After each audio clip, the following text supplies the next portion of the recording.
Okay, the stream started.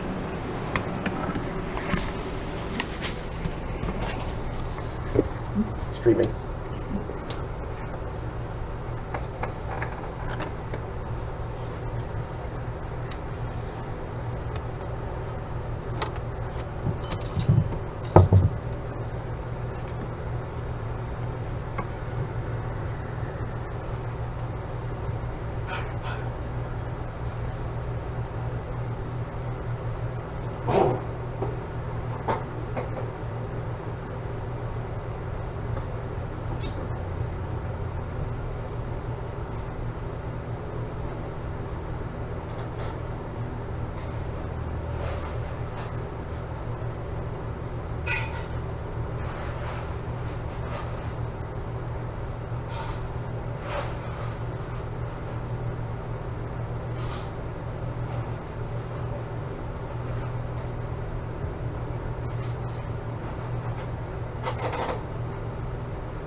Oh no. He's gonna put it on 23.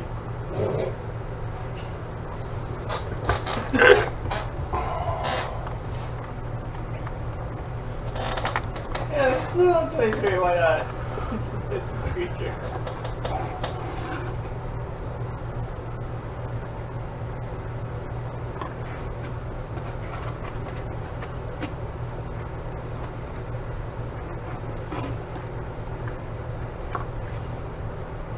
I need food. Disco Detective needs food badly.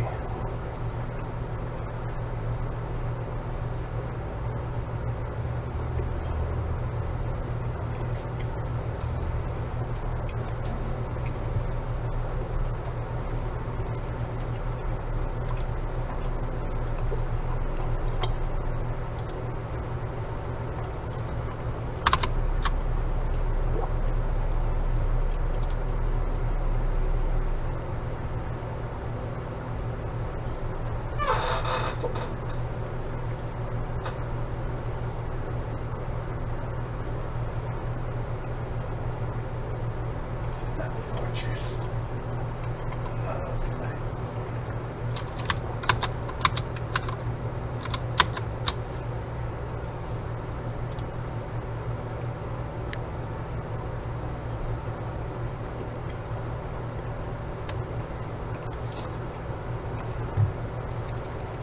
The hell?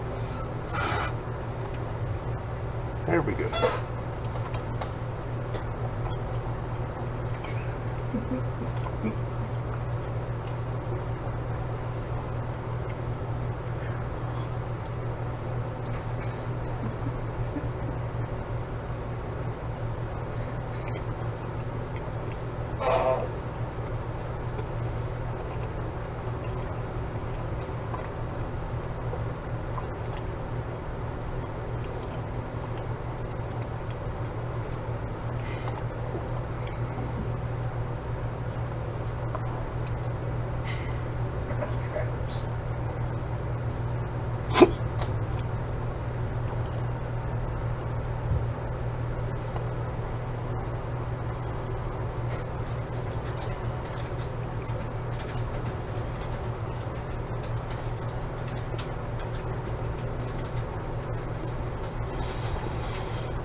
Well, APR still hasn't seen me, but that's fine.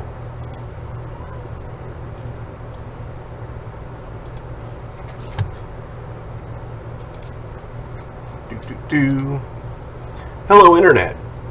It is 3:31 p.m. on Friday, September 3rd, 2021. I'm Mark Amsry, DJ Amstrak, and I'm holding court here on the Throne of Games. That's Daniel. I think he's on a lunch break from work.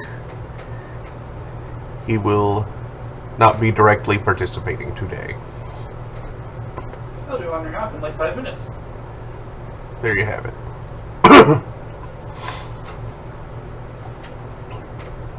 Today I'm going to be continuing Disco Elysium.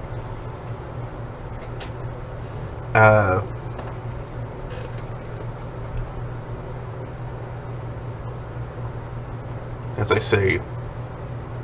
I said right here. Yeah, there we go.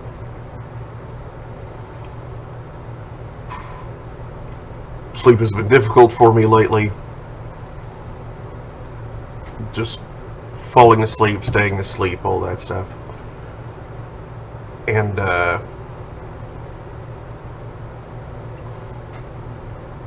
I probably would have kept sleeping if I didn't want to freaking continue this game so bad.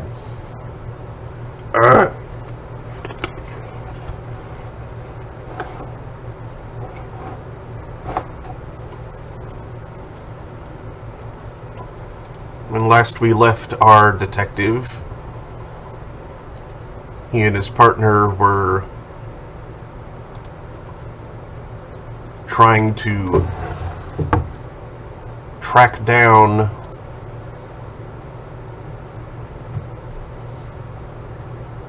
Ruby.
Oh yeah, that's right. I made it to the top of the place, and I'm now the top of the old electronics building.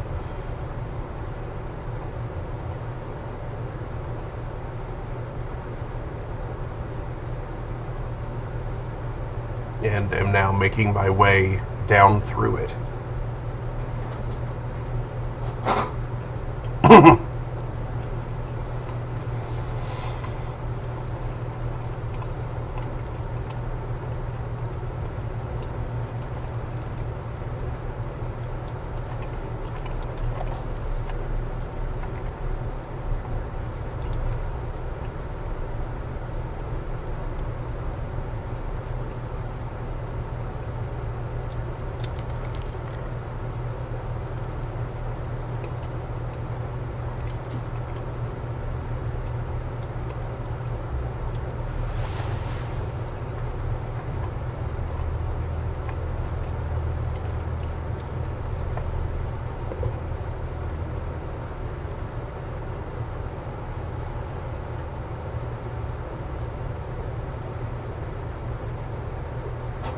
Oh no, cat barf. Damn it, Remy.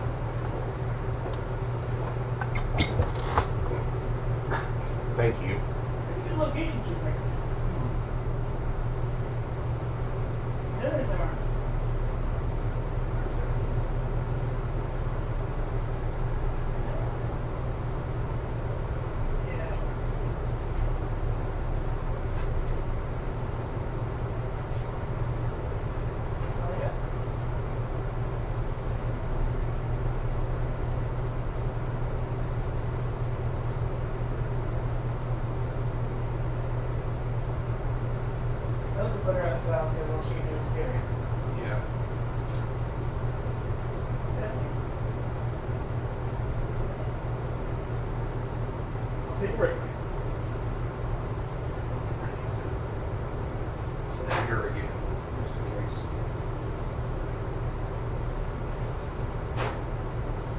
You want to get your tail away from your tiles. Otherwise, you're gonna have like different reason to throw up. Oh, ew.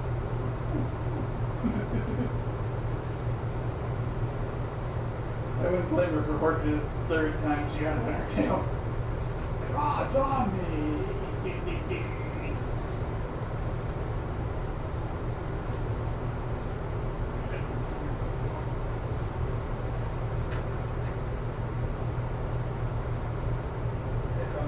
I'm off it all up.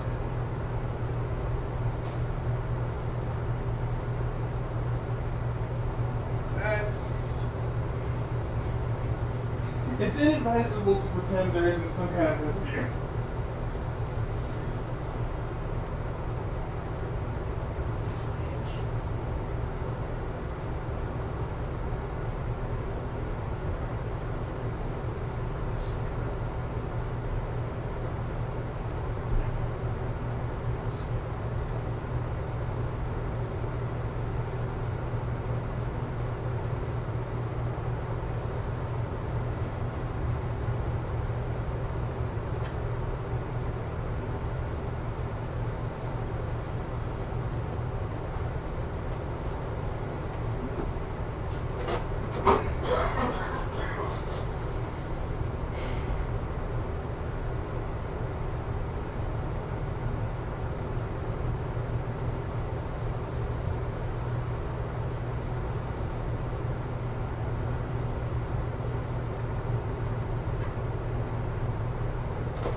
All right.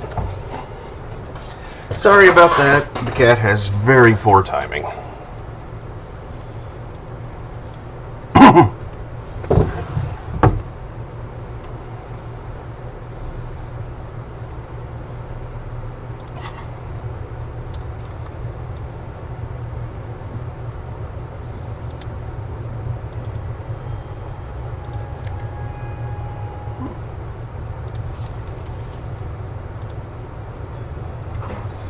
The glass is covered with grime and dust. You can barely see out.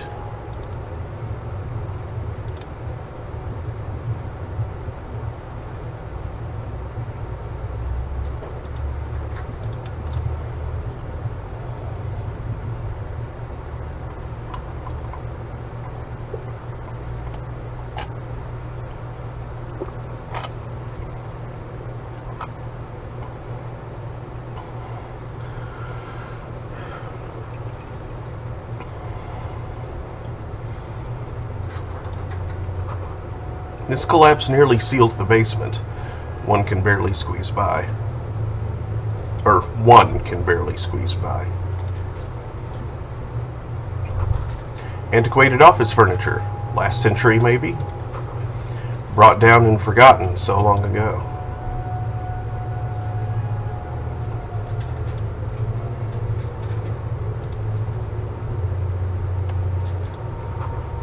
This overturned table is covered in orange mildew, crawling with something.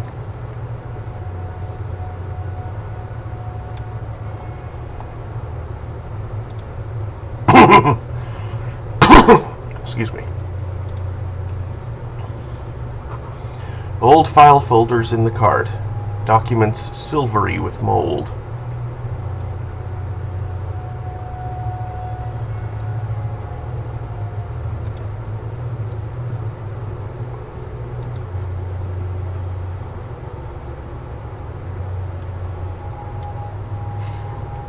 There's a door there.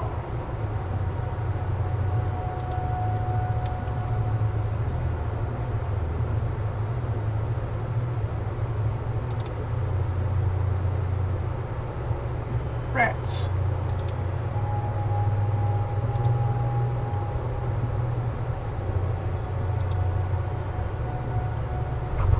A series of thick, dusty panes of glass. This isn't just glass. These are old computation components.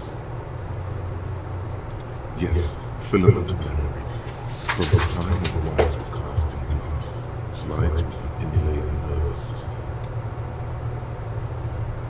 The how was a closely guarded secret. Something that was locked in safes in human heads across the river where they were manufactured. As to why, your fingers don't know. The why is easy, because they hadn't come up with modern silicon-based systems yet. For vitreous cast filament memories, though, these seem incredibly advanced.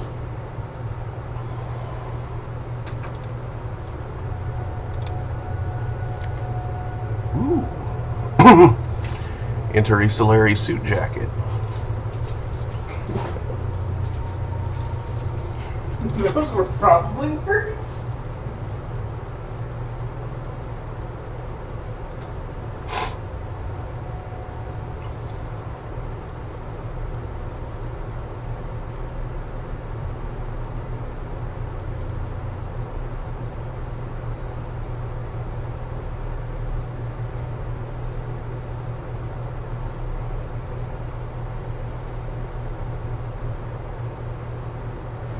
I tied my tie too long.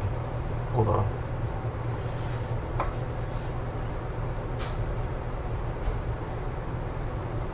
Let me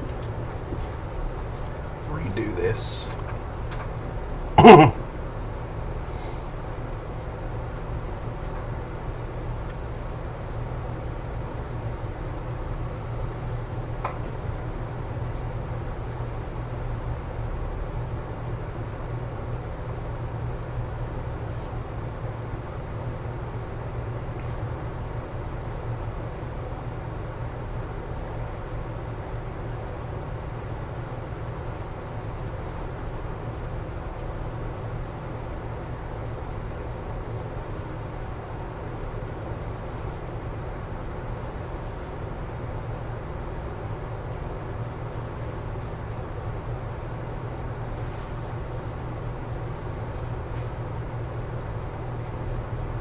There.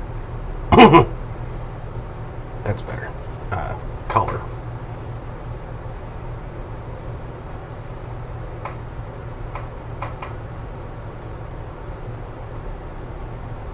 There we go.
In the beam of the flashlight, a crevice in the wall.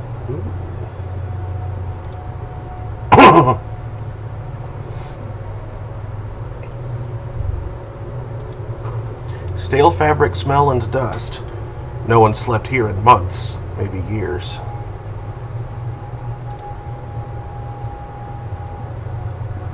These pots and plates are full of dust and spider webs.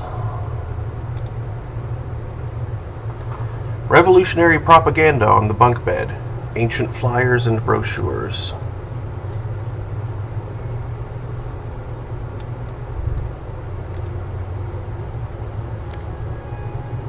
Ah, a hat.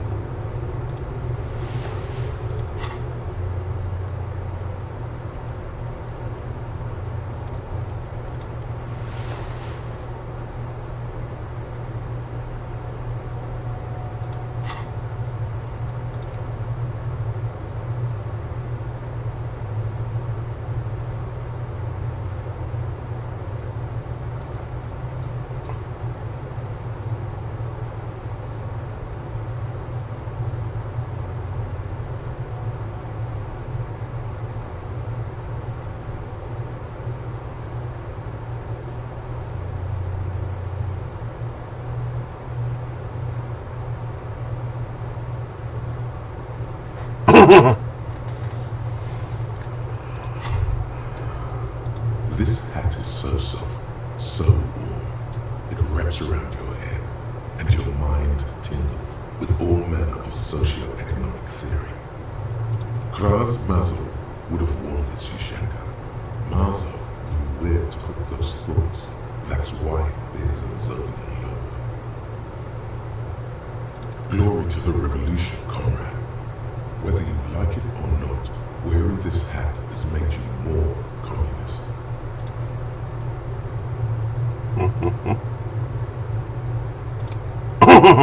I can dig it. The same slate window you saw from the outside. Could this have been the killer's hideout? And this narrow window, the point of origin of the shot that killed the mercenary? The lights of Martinez shine coolly in the clear night. It's a good place to hide, but doesn't look like anyone has stayed here in a while. No, it's not. No matter how you crane your neck, you can't see the whole of the whirling in rays, and certainly not the relevant segment of the top floor. Good to know. I need more drink. I'll be right back.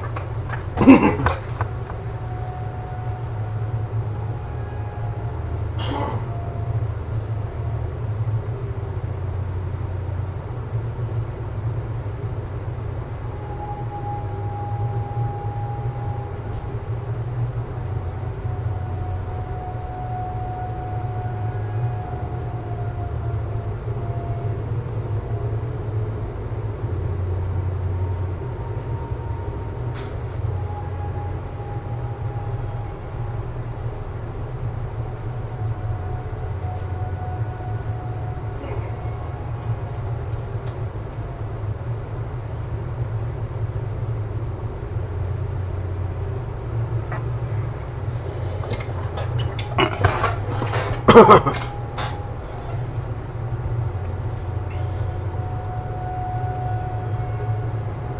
mustachioed and mutton-chopped man, amateurishly depicted, gazes at you with sad eyes. A plaque reads, K. Mazov. There is a spider web in the lower left corner of the portrait. Years' worth of dust is shaken off. The full head of hair, matched by an ample moustache and sideburns, look a bit silly.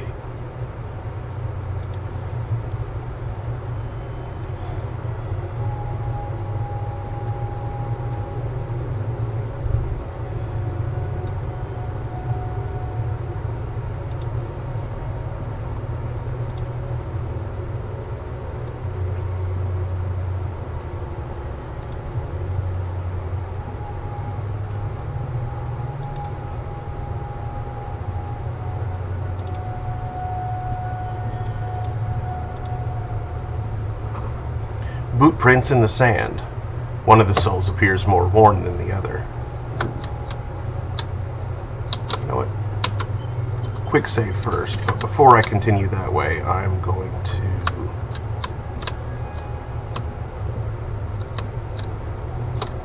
Aha! Yep. Two rusty metal gates that slide apart form a crude door. It's been there under the boardwalk for a while.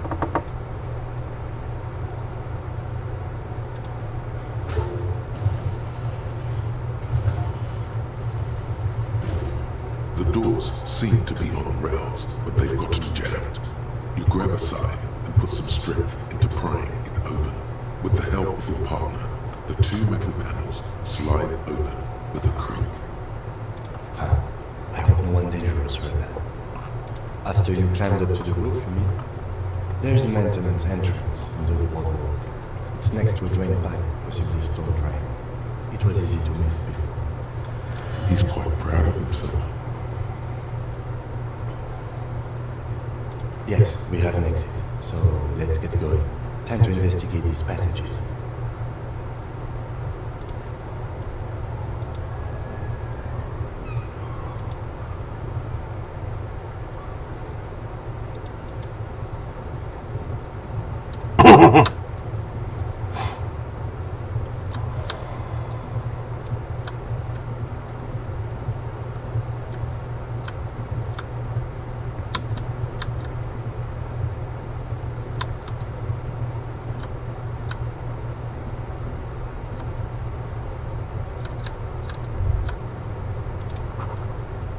There's something in the air.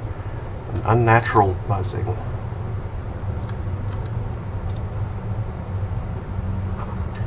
The tunnel collapsed. You'll have to find another way around.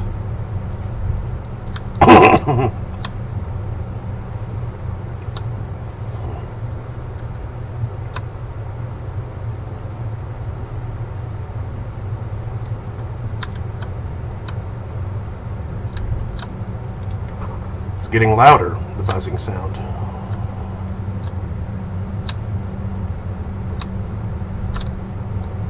There it is again, like a swarm of hornets buzzing under your scalp. A strange tingling you could almost smell. No, what do you mean? I don't feel it, but we should still be careful.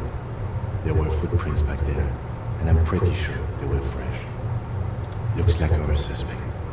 If she isn't here, we need to plan our next step carefully. Once we detain a credible suspect, who knows what the Union and the Wild Pines will do? We'll set in motion events we have no control over. You will upset the balance of power in Montenegro. The deadlock between the company and the Union will destabilize. Keep calm. Go over the whole situation in detail.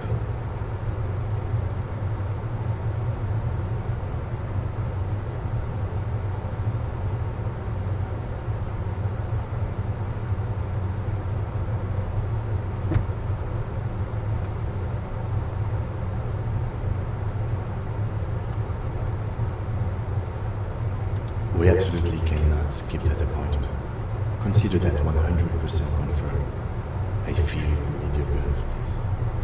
His hand rests on his holster. It's not enough. You need a gun in your hand too. Your gun. You think we should finish running it now? Maybe you're right. It might not be as useful later. It's a minor point. Don't worry too much about this. There are bigger fish. I leave that to your judgment. You already know what I think about cross-pollinating information like this. It's dangerous, but... He just can't be sure. Maybe it will yield something useful. Well, we are not responsible for what we can't predict, are we? I don't think the entire city will be razed to the ground. Let's try not to worry, he thinks. If you can't predict it, there's nothing you could have done. I think I see a cavern. Maybe more cellars. I think we've been careful enough. We still have the element of surprise. I wouldn't be so sure. You haven't exactly been sneaking. Or maybe not. Either way, once we go deeper, there will be no turning back. Alright, well. Yeah, I'm gonna need to talk to the pigs.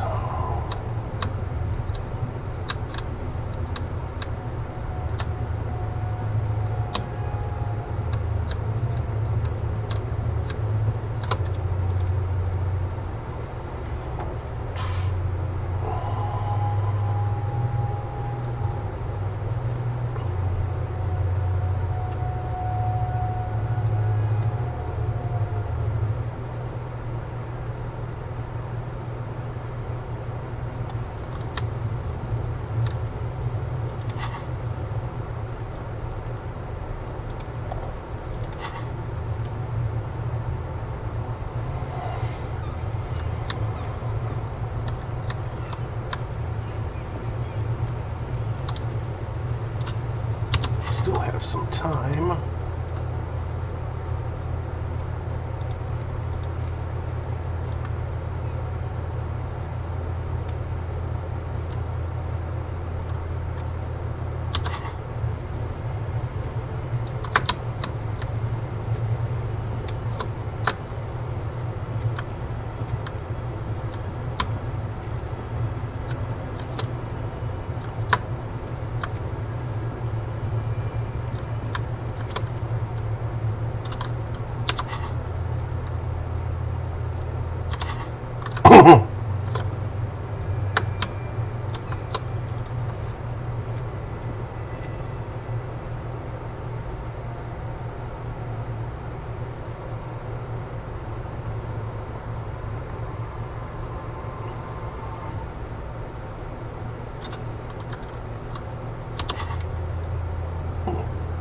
Can I not fast travel from the church?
Hello, hello.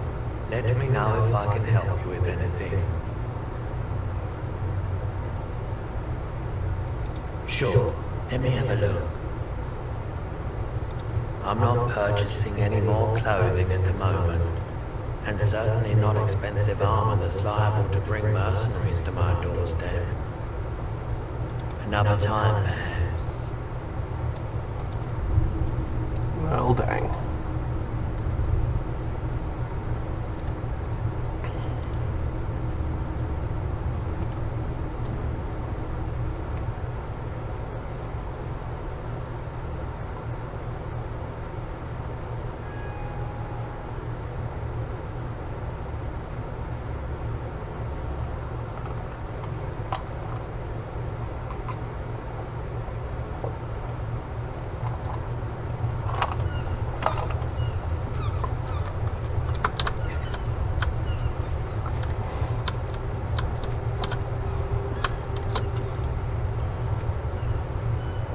Inside, you see a set of steering levers, a radio microphone, a pull-out toolbox, and the soft glow of the fuel preheater gauge. This is Precinct 57. How may I assist you? Not yet, but I was able to convince the database people with some private sector information. They promised to get back to me by tomorrow morning. Do you have any other questions?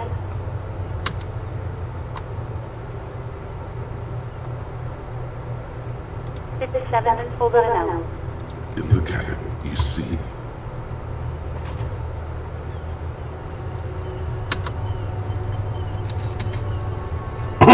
inside, you see a set of steering levers, a radio microphone. This is Precinct 50, just a second, officer. Sylvie Malaika on the line for you, officer. Yes, hello? Oh, great. What else do you need, detective?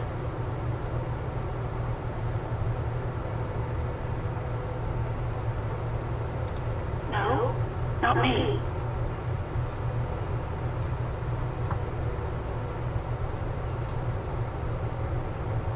What? Of course it bothers me. But I thought the Union already knew about the corpse. Okay, that's not yielding anything new. I didn't actually want to bother her, but I thought there might have been something important there. There wasn't, so I leave her alone.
Oh, hey, now I have extra space down there.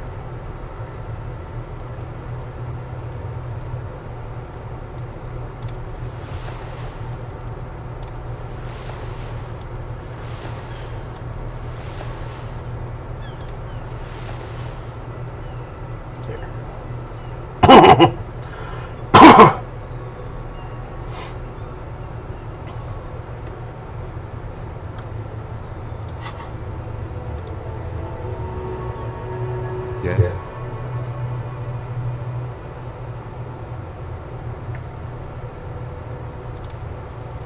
Look at you. It's because you're a failure. They sent you to Slight, Precinct 57.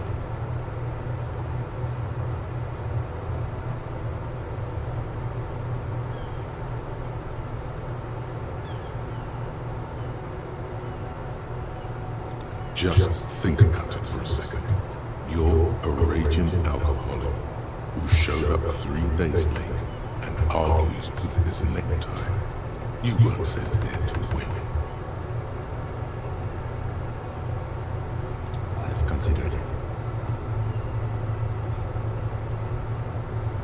It would be immensely ugly of them, not to mention unprofessional. But I also think it's somewhat unlikely. I checked the records. This jurisdiction dispute, who polices Martinez, reaches back to the 30s. It's as old as my station. And all this time, we can't decide who gets Martinez? I think, yes, both stations would prefer a win.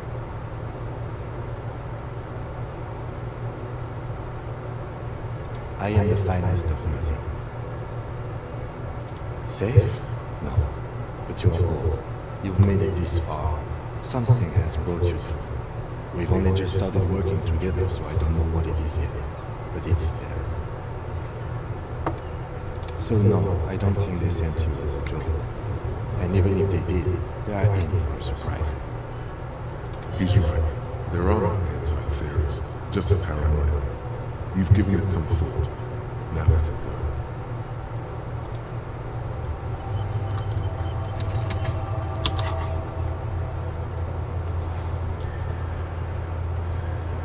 Okay, let's see here.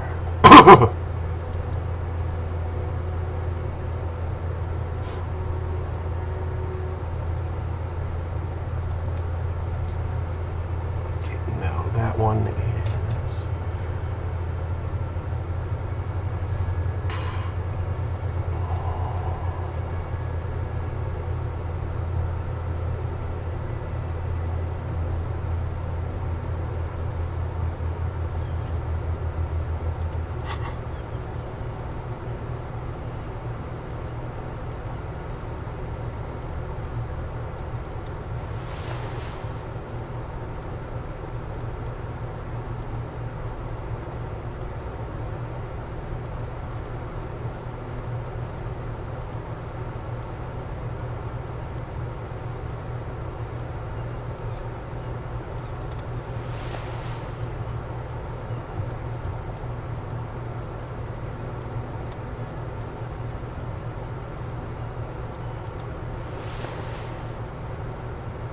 Oh no, wait, it's not Shivers that I want right now, it's Physical Instrument.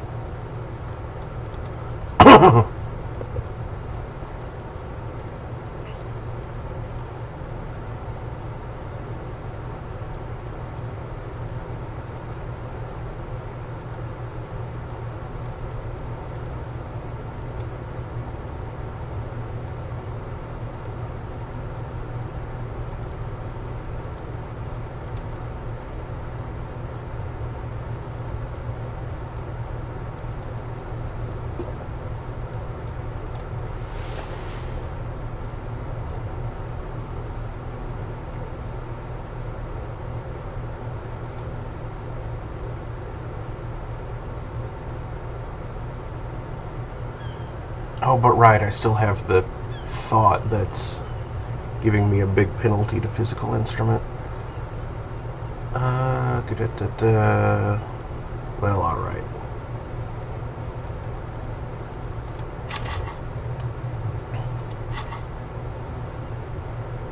%. 3 hours.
I think I'm going to go ahead and forget Motorway South. Like, as much as I like it thematically, it's eh.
one's not too helpful either, honestly.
Okay, I have about an hour until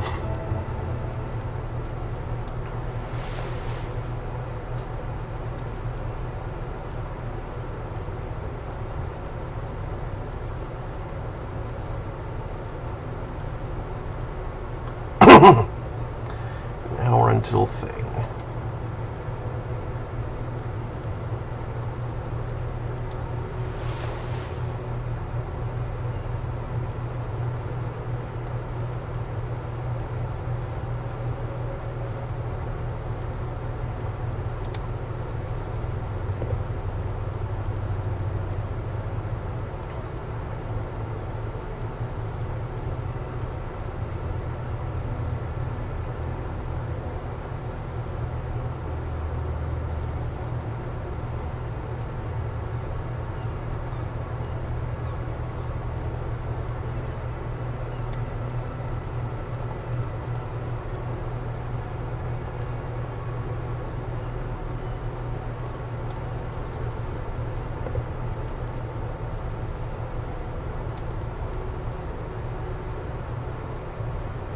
Actually, perhaps wearing the guy's own jacket in there is not a great idea. There we go.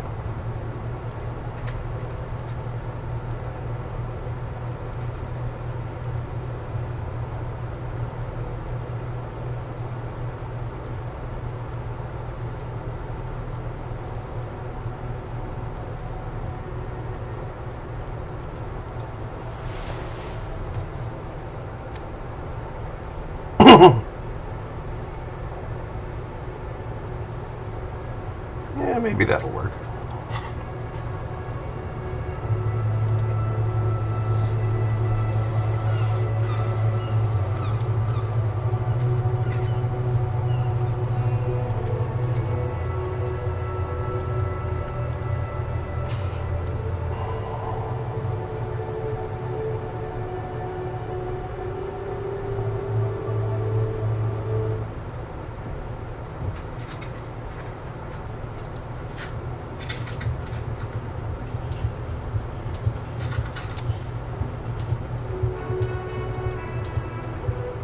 Can I help you?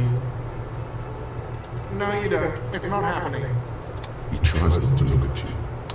It's dangerous to acknowledge the karaoke man. You need to approach the situation logically. Ask him why he has the PA system installed if you can't use it.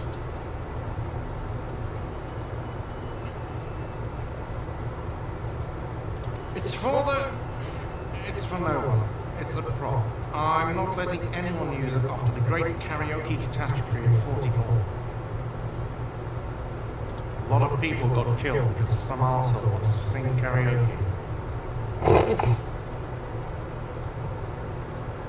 Okay, yes, it's for some kids.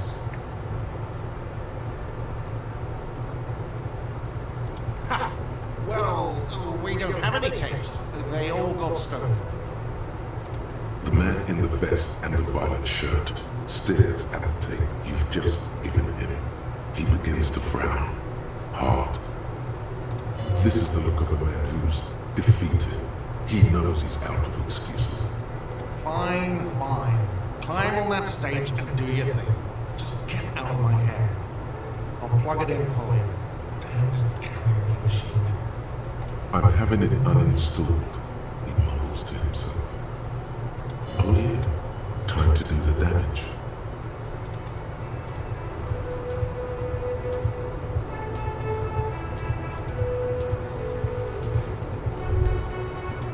The stage is all set up for your performance. Feels silent. You can hear the pellets creep under your feet. I think it means pallets. You feel a little dizzy, a little unsteady suddenly. So, are you ready for your thing now? Let me know when I should turn on the karaoke carousel. Okay, so I need drama. This feels right. You belong here.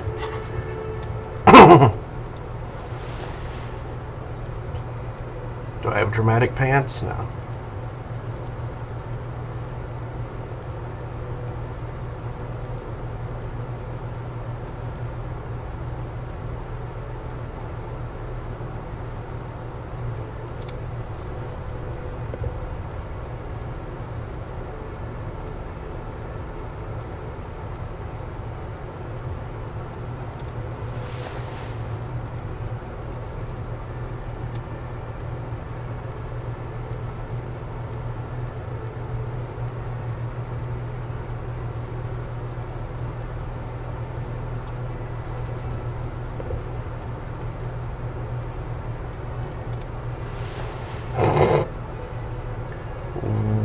Wow, I'm looking weird.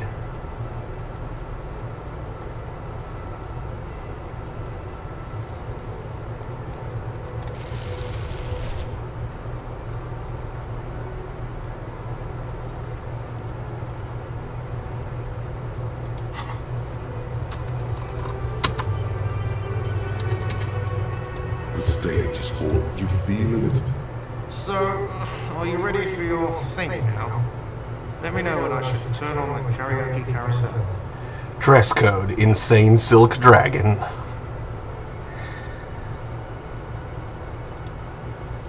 The air is thick with anticipation. Someone dims the lights as the music starts. Okay, here we go.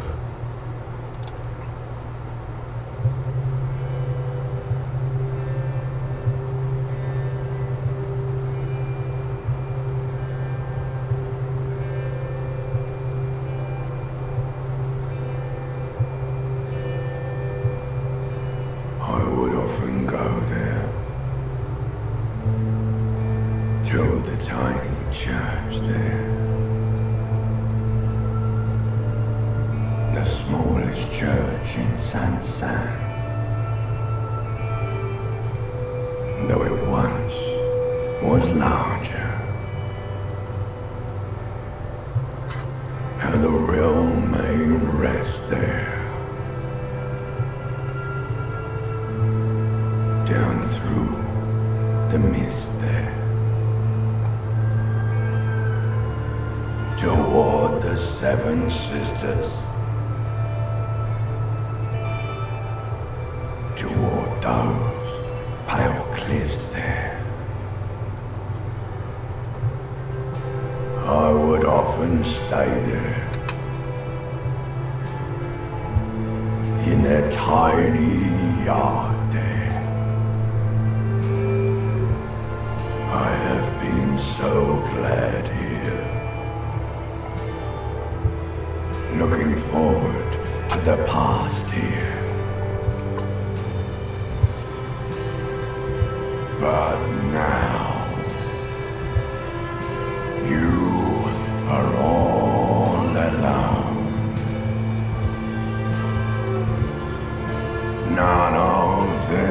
matters. No, none of this matters at all.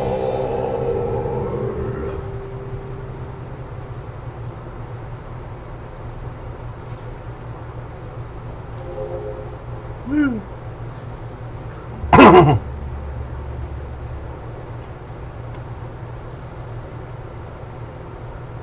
Elysium floors fills the room. You feel your hand shake as a Wall Street woman returns to you.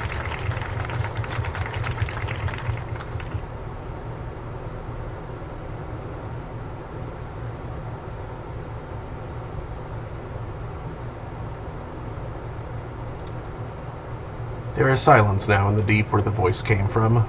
It has receded, to return only in dreams and nightmares. This guy really carried you.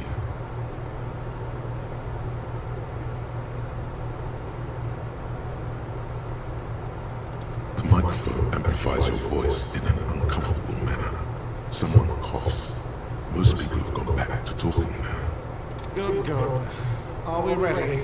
I want to unplug the microphone now. Last words.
1 hour.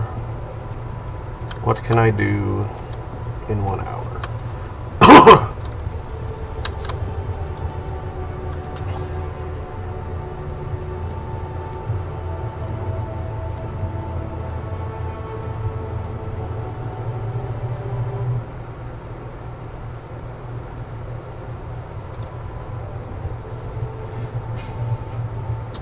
The tear machine stands in the corner. Your bottles clunk into the machine, and then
You're back.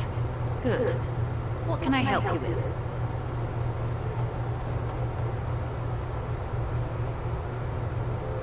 Oh.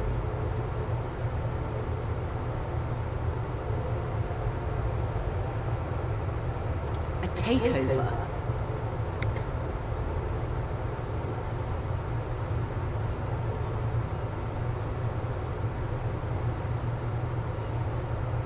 If they're taking it,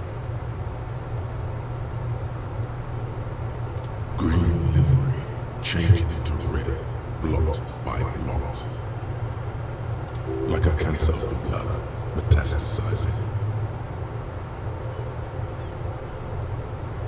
then we're talking about a war. Everett needs to let me into the harbor at once. We need to talk about this.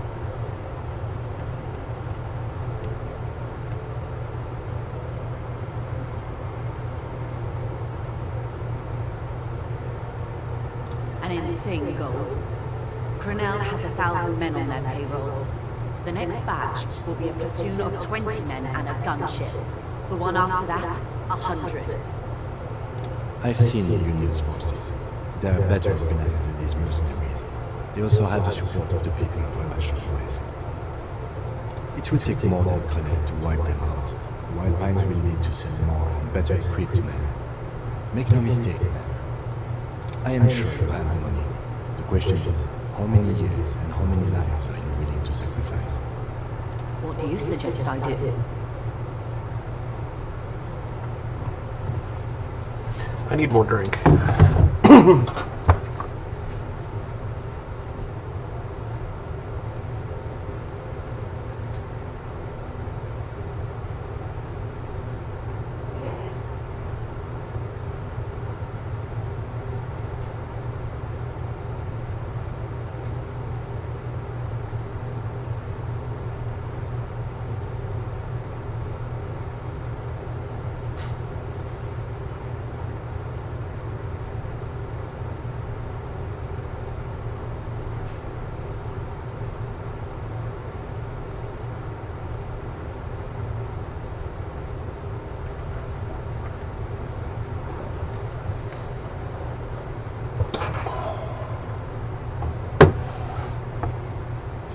Look at your wrist.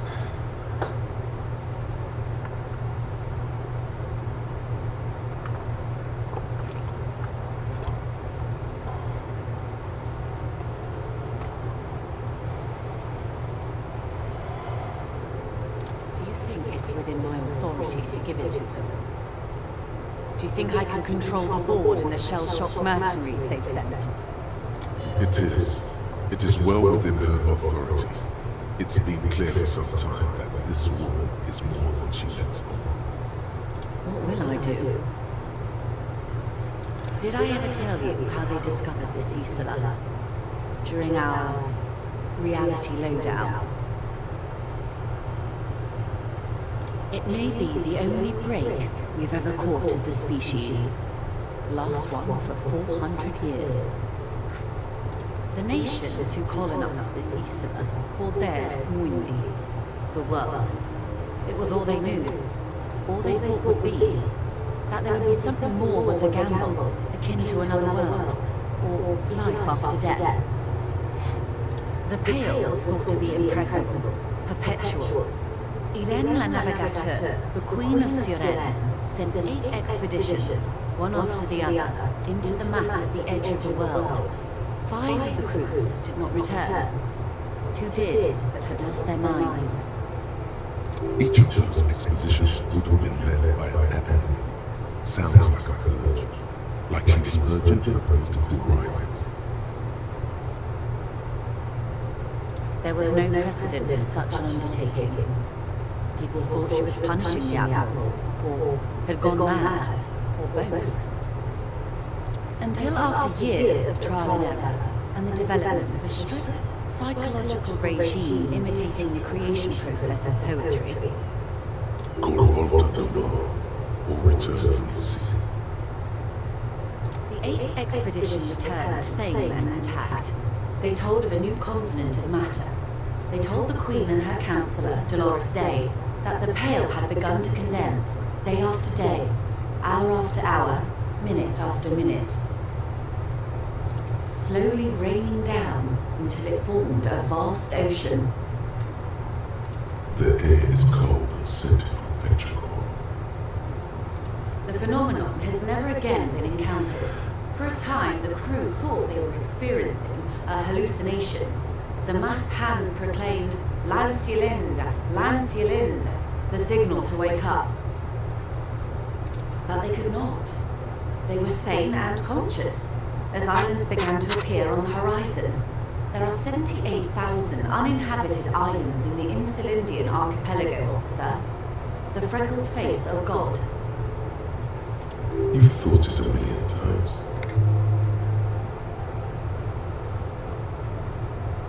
A total shift in human comprehension of reality.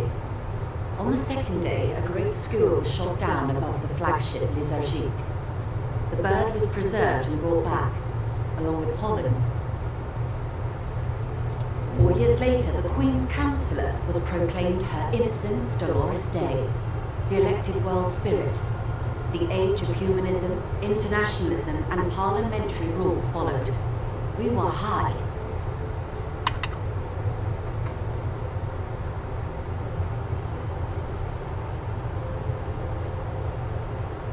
The first living, autonomous organism of reality. It's the symbol of Insulinde, detective. The coat of arms of the suzerain and the wings on the crest of the commune.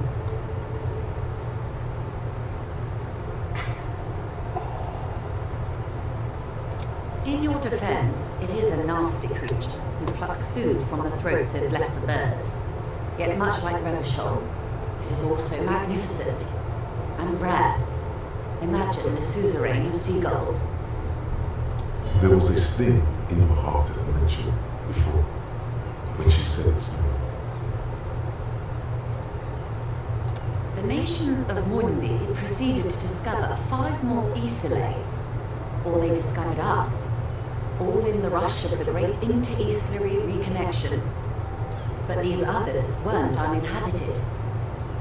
We had to kill people there, wipe out indigenous populations, gunboat economies, or they came to do the same for us, or had done to each other. But here, there was no one but the Skua, the Liliat Sea, and the Blood Beach, and the River Esperance. It was the new world. The Mondials used it to amass the greatest concentration of wealth mankind has ever seen. Revolution, the suzerain. Revolution, poverty, and the mercurial rise of capitalism. On Caillou, the Pebble, the largest of the fertile uninhabited islands of the northeast Insulindian archipelago. 4 centuries and 2 revolutions later. It is. Soon will be spring and everything will blossom. The gangs will run wild, jacking motor carriages, ferrying amphetamines through Gold City. Spring is tough in Revolution. I will take your advice, Lieutenant Chivrater. I will surrender Terminal B to the Union. She puts her hand in the rain. She's silent for a second. We will see. Ma'am, this may well unravel property law this side of the river. If that occurs, we may never see the end of this kind of confrontation. Next time there will be 2 strikes, then 4, then 100. What happens will happen.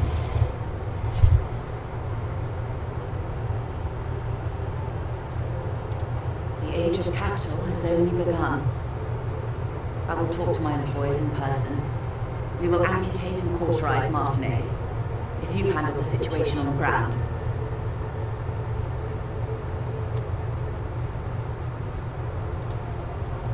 There are no employers. She's a member of the board, probably a partner. You are the citizens' militia. There are no superiors. That's right, Detective. And next time, you should confer with them before you go setting events in motion. Despite his words, he's not really sure to be anointed or not. Events are already in motion. Whether your actions accelerated or momentarily retarded their progress, even the lieutenant cannot really say.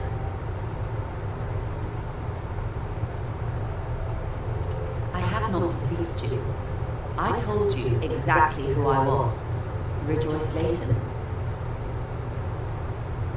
Yes, Mr. Clare has a 2-month head start. I can't let it grow any bigger. And I've exhausted all my options from here. Keep the peace, and I will keep my end of the bargain. How far along is Cronell's investigation? Confrontation is imminent. They have followed in your footsteps. As your investigation reaches a climax, so does theirs. They are your shadow. Arm yourselves. Armor yourselves. Protect their targets. Violence may be unavoidable, but we can limit the casualties. Soon. I do not know precisely. They have cut off all communication, you see. They know I've been feeding you information. One last thing, Lieutenant Dubois. I've given the matter much thought and come to this conclusion. You're not an amnesiac. You're insane. I know, because I too am insane. I just hide my illness better. And I'm rich. The same strict psychological regimen the 8th Admiral developed when he crossed the Pale and discovered this Isola, the Volta do Mar. It's used by inter-Easterly travelers and other troubled souls, even to this day. You could use a little of it yourself.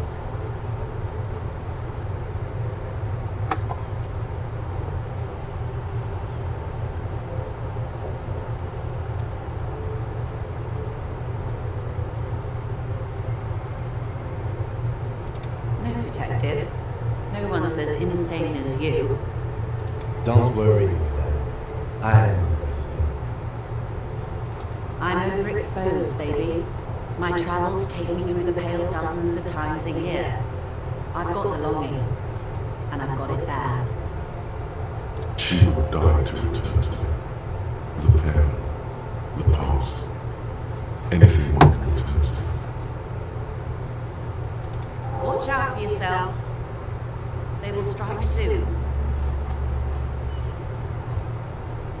The lieutenant watches her boat grow smaller on the bay. its white sails fluttering. With worry in his eyes, he does not know if it was the right thing to do, but he doesn't say anything. You wonder what Everard has to say about this. Slowly, the sails turn grey-blue as more oxygen gets between you.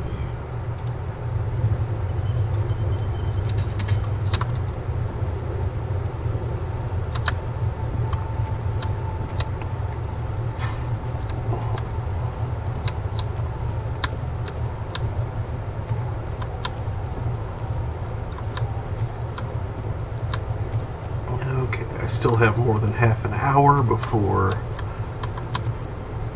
I can confront the pigs.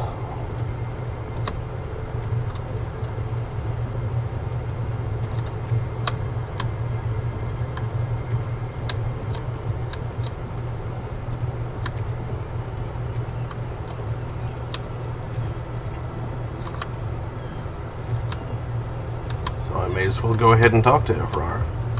Well, he might not be there. Might be a little late. But can take a look. Clock doesn't count down at all.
Oh, good.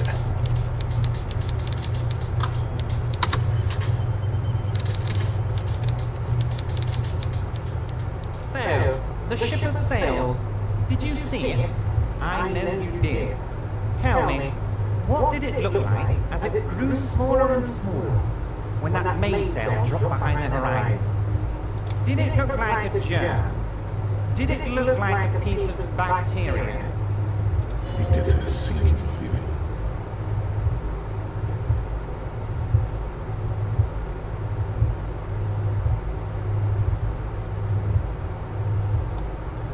You wanted us to relay all this information to her. That this is a takeover? That I want a war? God, I hope you also told her about the drug trade. They absolutely hate getting their hands dirty with that. You can kill 1 million people, but if you do something the police doesn't like, well, then you're out of the yacht club. Goodbye, you inhuman fuck.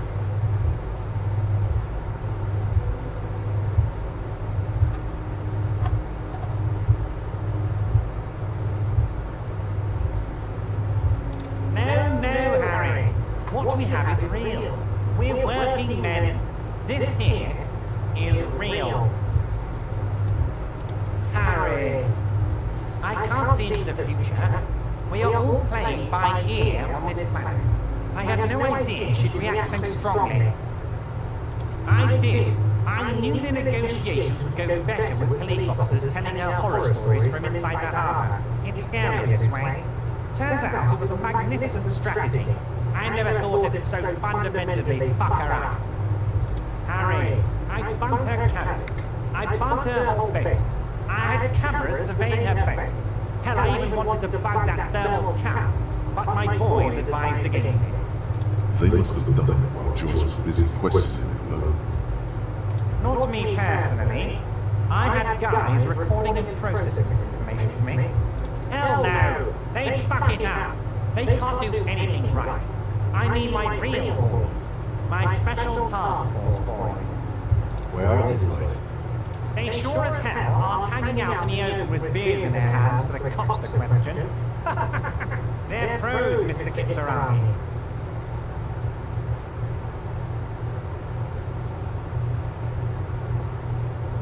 Harry, you made a conscious decision to relay that information to her. You could have kept it for yourself.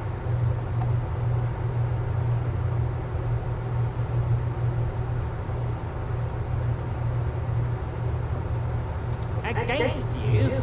Oh, Harry, I'd like to think I used it for you. It was interesting. No arguing against that. Of course she did. Rich people have the best stories about all the interesting things they've done and seen, all the beautiful places they've been to. It's just sentimentalism. She can afford to be sentimental, and she can afford to lose as well. She's not insane. What did she tell you?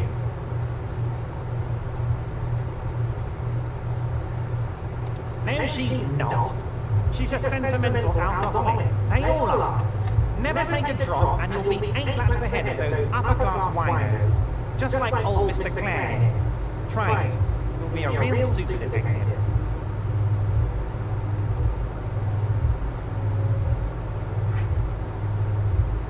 Don't just say it, Harry. Do it. We gotta be more disciplined than they are, or we'll lose.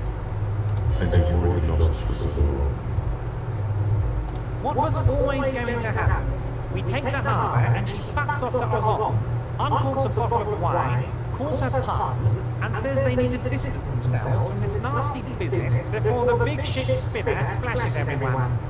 Only difference is the Union doesn't have to lose 2,000 men to machine gun fire.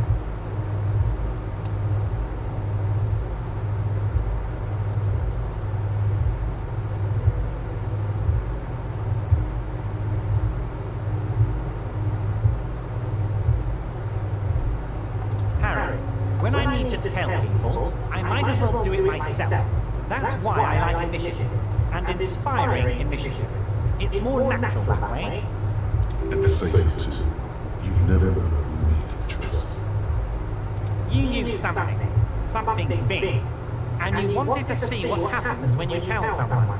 So you told her. Anyone who's ever been close to power will tell you, inside information is the sweetest thing in the world. It's better than money, it's better than pussy. Money only makes you special for some salesmen. Pussy only makes you special for yourself. Information makes you special for all mankind. It's the ticket to history. Right on, Harry. What you did was participate in history. When history calls, you have to pick up. You had no choice. None of us ever do. A hard disco cop like you, I knew you weren't one to resist temptation. You know what, detective? I am going to leave this out of my report, and I suggest you leave it out of yours too. Just look at the three of us. The three careless Hoya Downers. Good times, good times. Now, there's a whole lot of work to do. For me and for you. I suppose there was a reason you came here, so let's get to it. What can I help my best friend and comrade with today?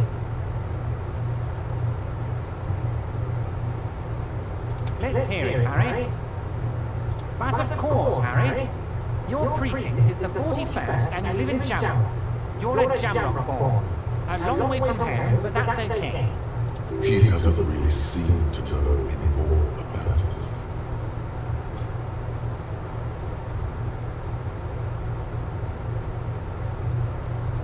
Ah, this? My friends in your organization gave it to me, Harry.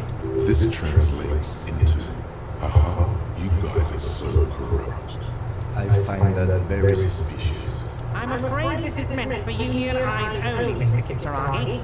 Of course, Harry, of course. Let's not linger on personal details and amnesia. You wanted something from me. I'm always happy to educate and entertain you, my friend. So, what's on your mind?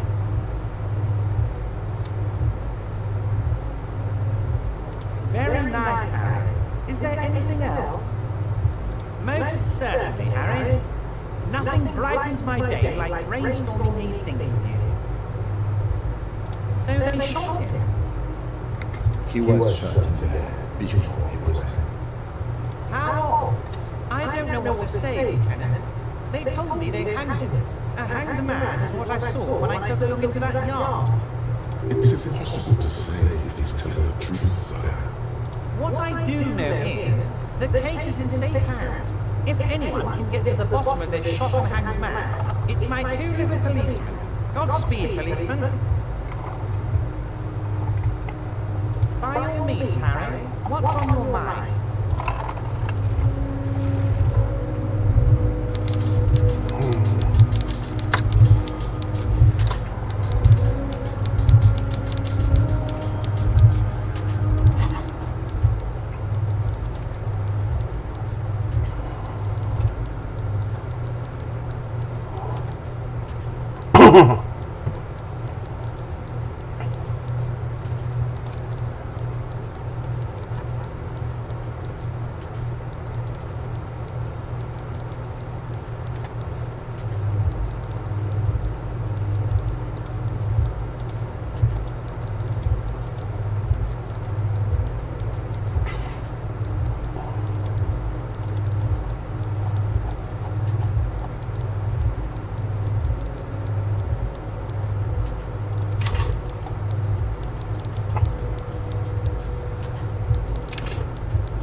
Oh, right, right.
There's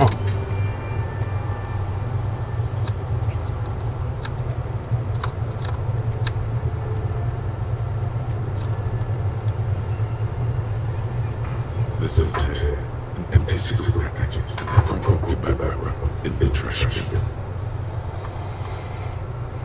Whoever tossed it here was a heavy smoker. Red Astra is the black market version of Astra cigarettes.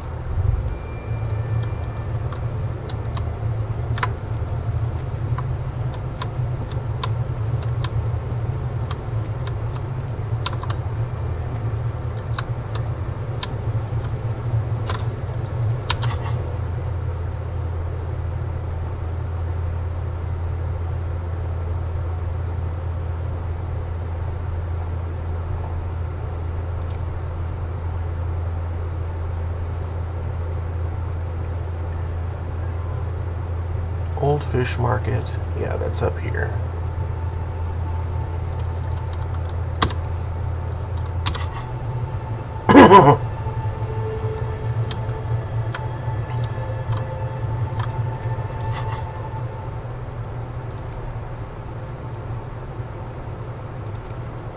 A faded picture postcard from the end of the last century shows Martinez as it was before the Revolution. It's the height of summer. Rue de Saint-Ghislain is teeming with parasol-wielding bourgeoisie, and Wild Pines flags buttress the walkway. Nothing is written on the back.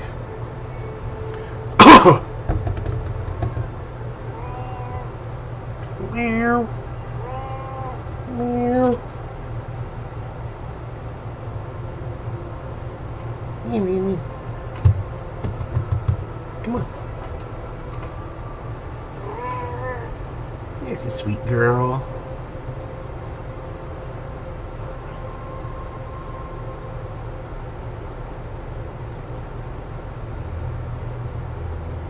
Good girl.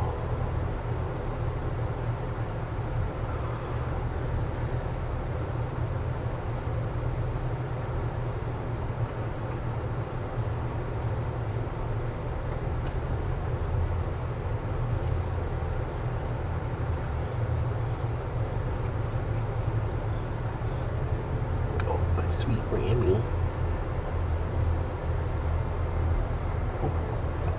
Now, Remy, don't get on the desk.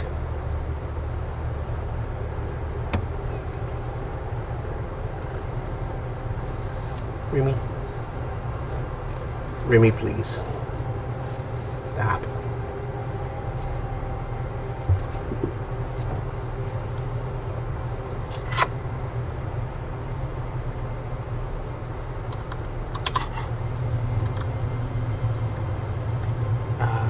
Oh, right, I was going to read a book.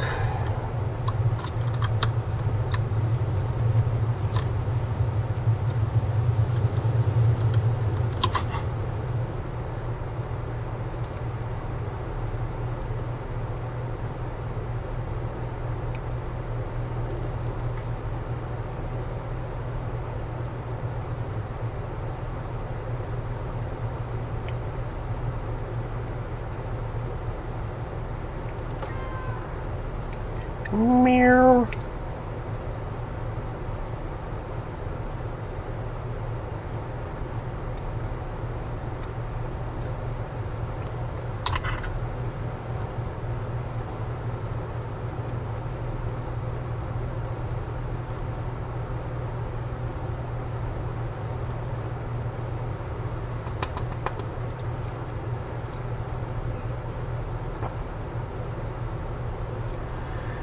This dusty tome brings knowledge on the history of innocences. It is written by one João Paulo Salomão Lopes de Fuego, a Mesque fascist, who tries to reach a conclusion on which of the innocents is the coolest in the world.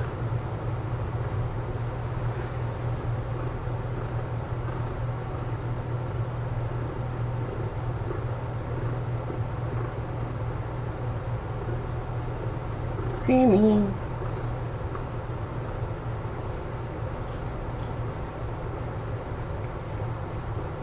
Aw, sweet Mammy.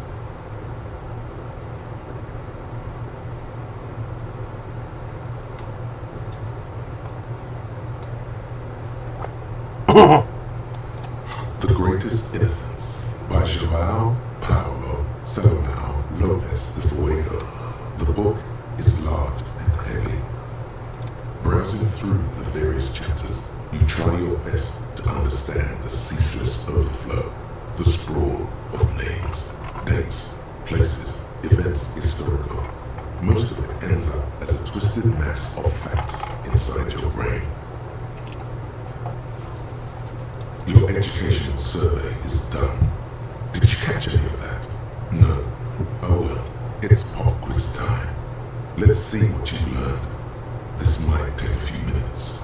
You ready? That's the spirit. Here we go. Question 1. Who was the first innocence? Oh yeah, this is what I was made for.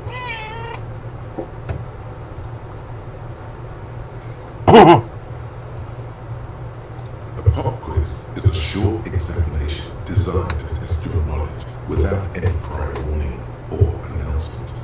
Such exams allow the teacher to assess how thoroughly the students have retained the material at hand. Voila! Now blast that first innocence. Dolores Day. Dolores. Remy?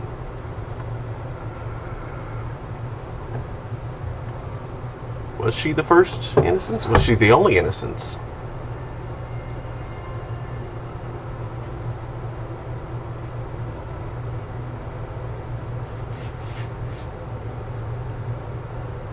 Incorrect.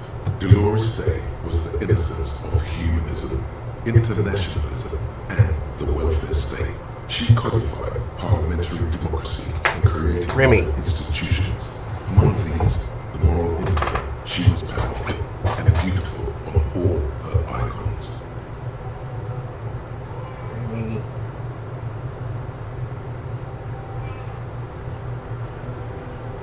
Apparently really wants grooming right now. Like right this minute.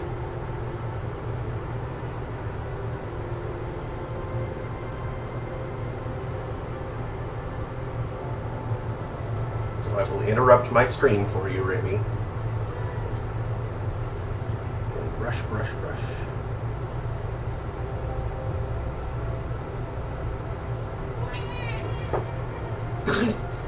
Did you change your mind? She did, okay. She doesn't want brushed anymore.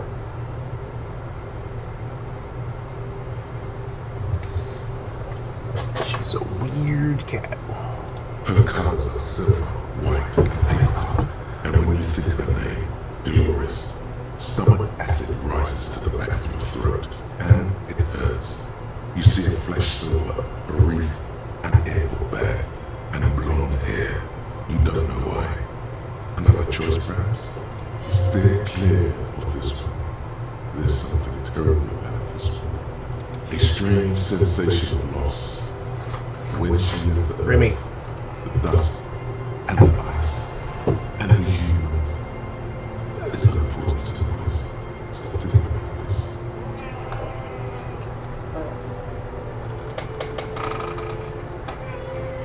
I got you, Remy. Oh, God. No, I don't got you. Yes, the quiz is impersonal. No need to rouse sensations in yourself at the mention of Dolores Day. Who was the first innocence? It wasn't Dolores Day.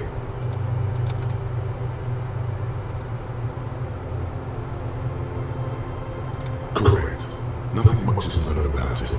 It's not even clear that he was a he, but Franco Negro presumed as such and called him Pius. He's depicted as a young man with molten gold pouring out of his mouth. All he spoke was God. It said he invented God and equality of men before God. He also introduced the gold standard as a way for measuring people's love for our own. As the first innocence, he declared that there should be more of those like him. It is presumed his disciples were the beginning of the Holy Party, the founding party. Question 2. Who was the strongest innocence? Easy. Everybody knows the answer to this. You, me, anybody. An innocence is the highest category of historical personage in the a literal personification of history. Traditionally, an innocence, when anointed, assumes supreme rule over the Occident or the known world in general. At least, the parts that matter. I can do better. Okay, so commonly, an innocence does not enforce his or her power through military power. This is seen as unnecessary. The innocence wins because an innocence can't help but win. For their deeds are inevitabilities. Did this help? Damn. Dolores.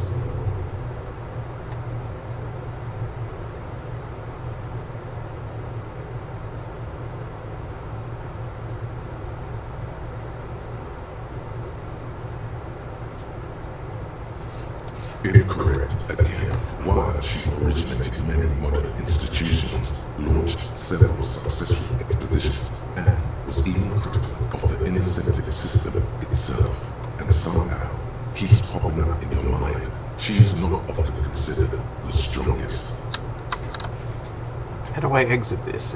It's time to do the thing. Even though the words most associated with her rule are l'amour, la compassion, la autodiscipline, love, compassion, self-control, which could be seen as facets of strength. Would you like to try again? Please, relax. Correct.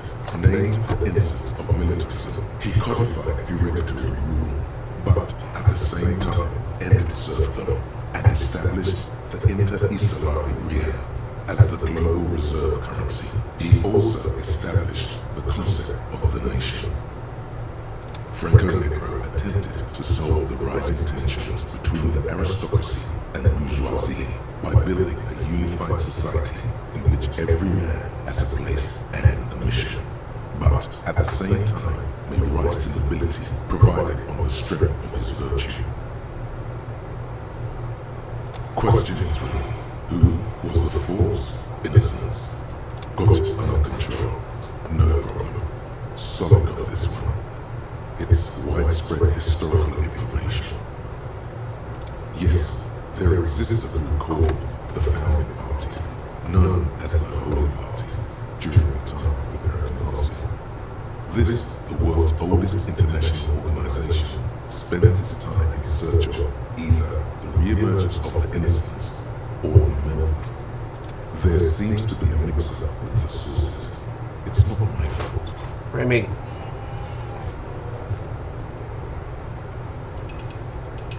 What do you want?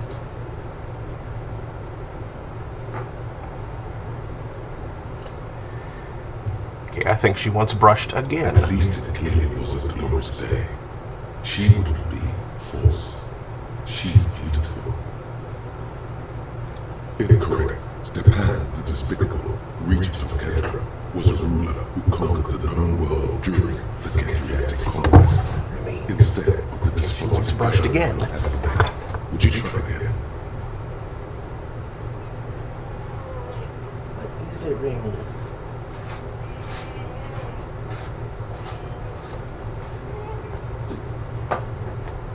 I come to brush you because you're begging for attention, and you run away.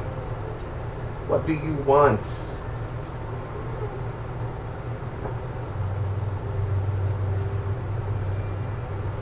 What do you want, Remy?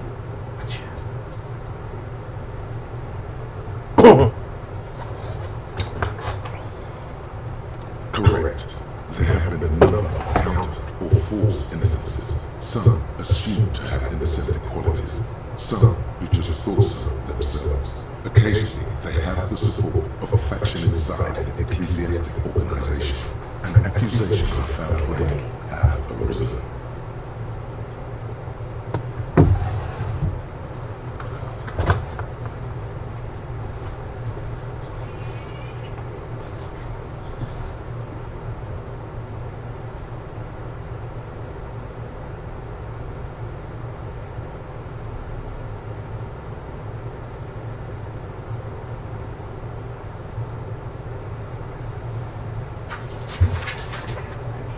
It's like she wants attention, but she really doesn't want attention.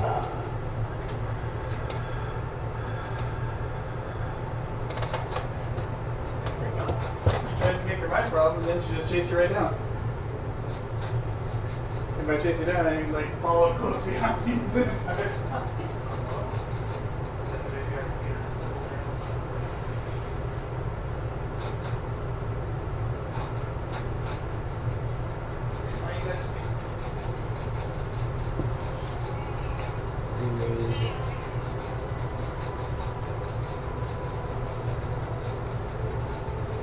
Wooga wooga wooga wooga wooga wooga wooga wooga wooga wooga wooga wooga wooga wooga.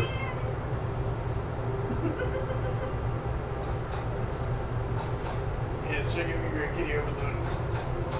Kitty overload. Kitty overload.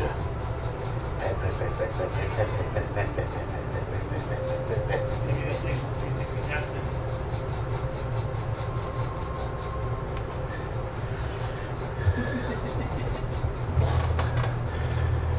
Okay.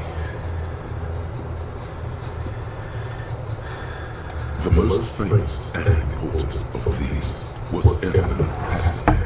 He was into torture, despotism, hymns, cannons, and world conquest, but got defeated and humiliated by Stepan the Despicable of Kedron.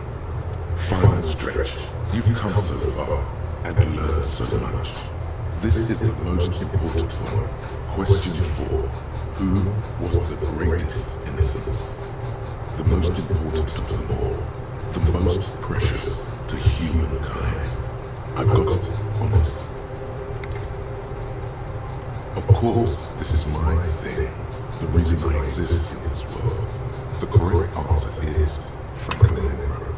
0 doubts. Correct. The Mess might see Franco Negro as the father of the nations, but as of this century, there's been a great shift in attitude. Dolores Day has become widely regarded as the greatest innocence. A most radical change to the whole fabric of the world. Everything from inter-esoteric travel to the connected world to 3 consecutive scientific revolutions can be traced back to her. Every decade that passes, she seems less human somehow and more beautiful. Congratulations on finishing the test. The results and your subsequent grade have been calculated. You get a C, vaguely passable, a solid effort with nothing much else to show. Nice going, mediocrity man. You would have done better if you just left Dolores Day for me. Dial the Dolores Day down a bit. What's going on with you? Okay. You are shouting at an inanimate object, like a real weirdo. No wonder you seem to have trouble with the right answers. Okay, I hope I haven't missed my opportunity here.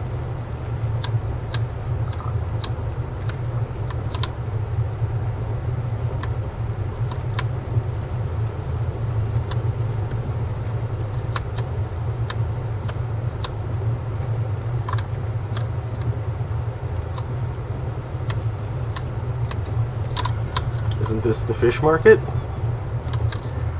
I mean, wasn't that the fish market up there? Or is the fish market elsewhere? Is the fish market something else?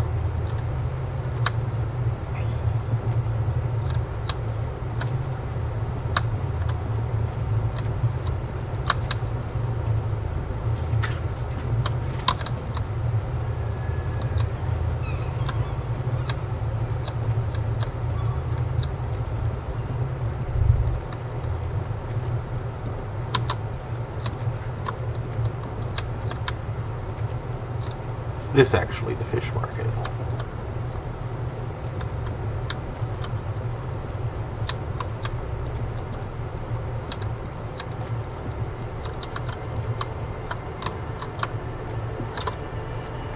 Okay, I think reading the book caused me to miss the time.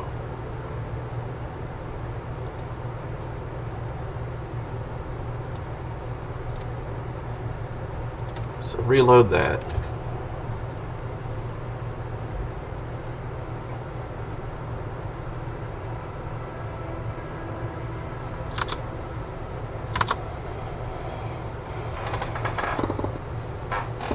shoot. Pills. Pills are important.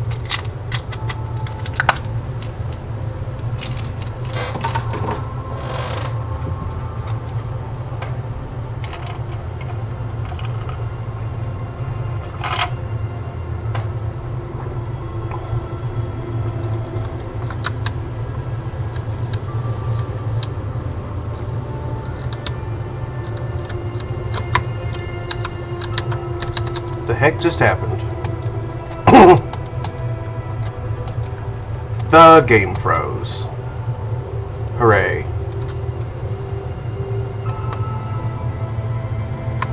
Just like it did the other day.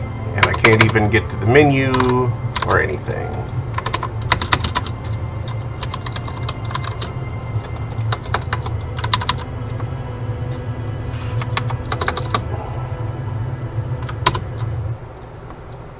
Alright then, I'm glad I had that quick save.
It's loading. More drink.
How can I pass just like a couple of minutes?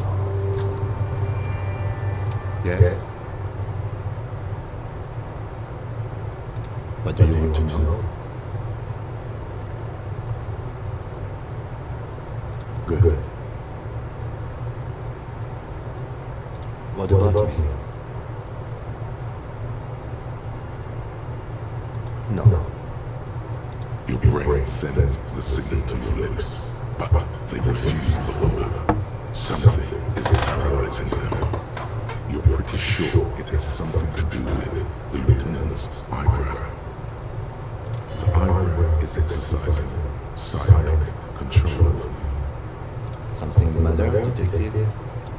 This guy's got authority off the charts. With just a flick of his eyebrow, he's able to make you his thrall.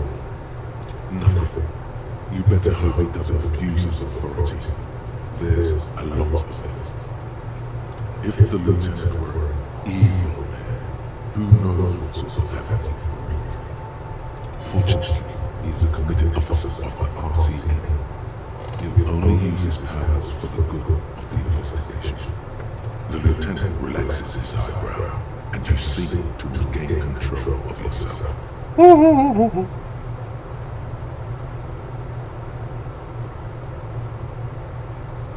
Good. Let's change the subject. Oh, wait. Since I had to restart.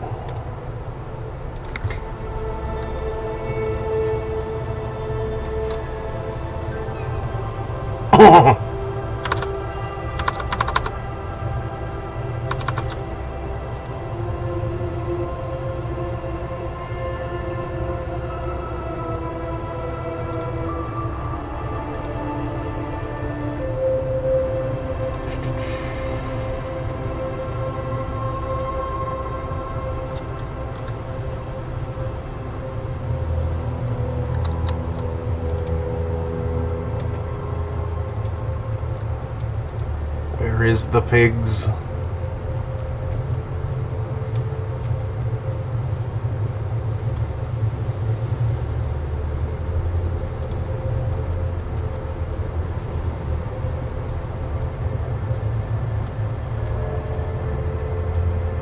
Can I just like sit and wait on a bench somewhere?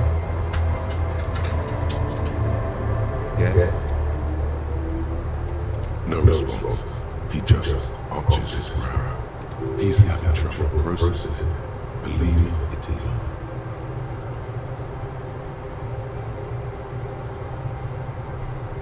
Have you tried concentrating on something other than your personal affairs? There is a sudden, harsh edge to his voice, like he's tired of hearing about your personal affairs. Really? You look fine to me.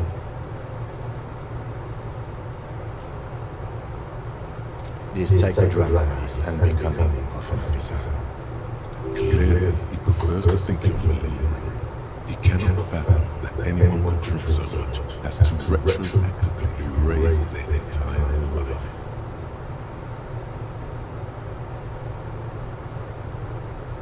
Then you should consider seeking medical attention. You can use the radio in my kinema to call your station's Lazarus.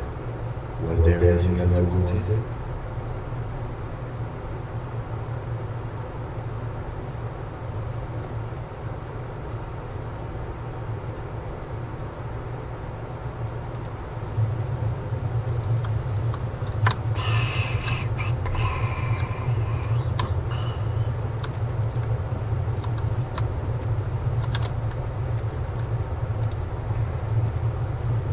Metal payphone under a yellow plastic dome. You can use it to call someone, unless you're out of change.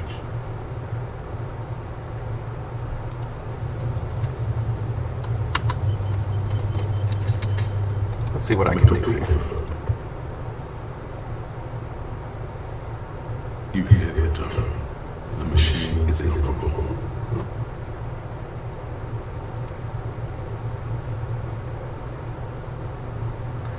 Put in 10 cents and dial a random number.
I see you're here again. Offside, man. Did I mention getting us into the church wheel?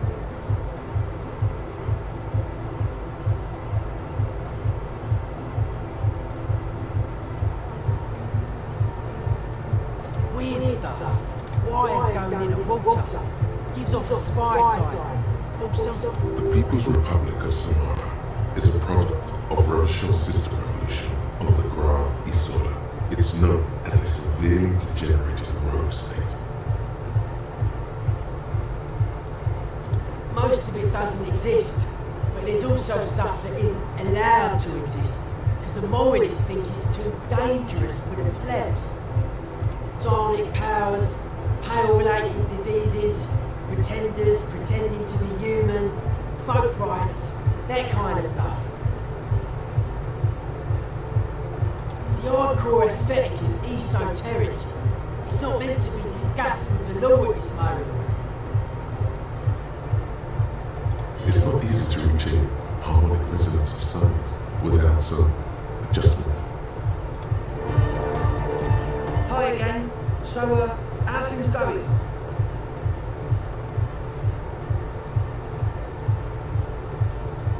Yes. What? He nods enthusiastically, no doubt a little relieved. Yes? What's the deal?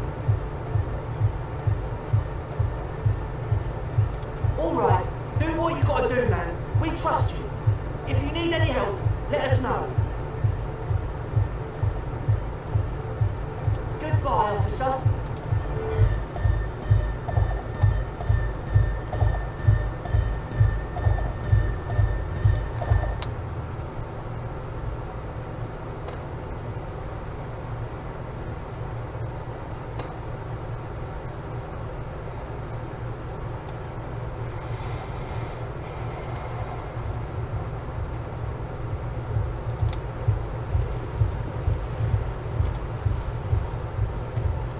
Hello again.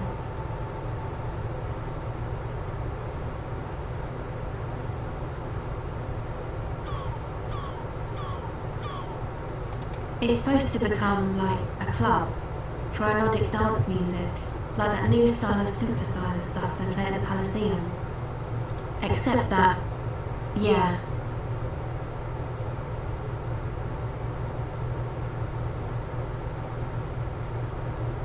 Go ahead.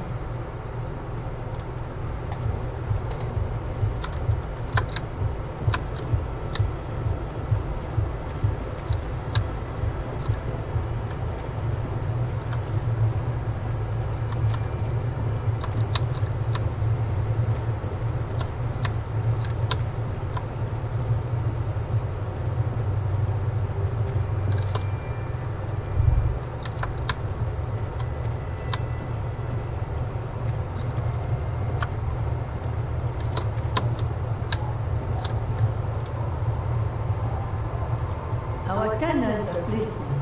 I hope the waves don't keep you up at night. What more do you want to know about that poor girl?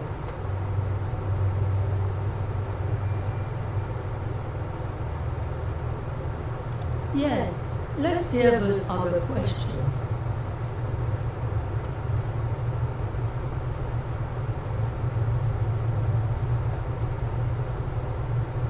Me? Now it's your turn, Mr.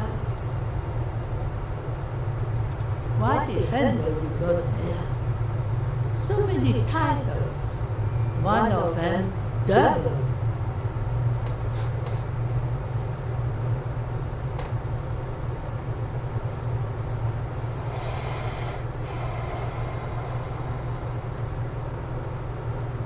Not much. Some things just don't fly, officer. So, they don't hold services there anymore? No, we've tried, but things just keep happening. Crime, accidents, other things. The place never stays open. She's not telling you all she knows. Keep her to it.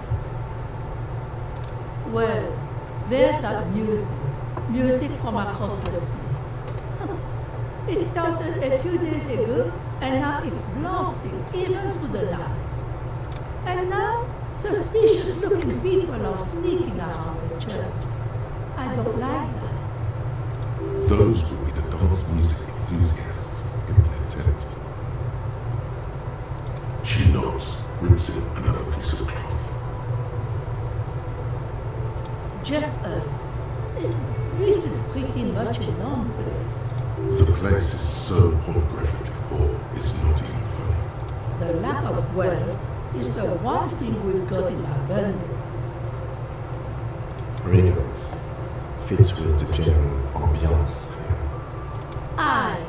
Sometimes it's as though I've also gotten lost inside this nameless nothing. Oh, it seems to be a common theme these days. Isn't that what people always think when they are lost? Something I can do for you to find your way, officer?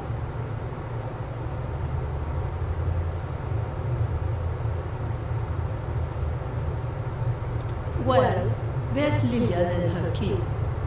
A few new folks live in the house to the east, but they're away right now.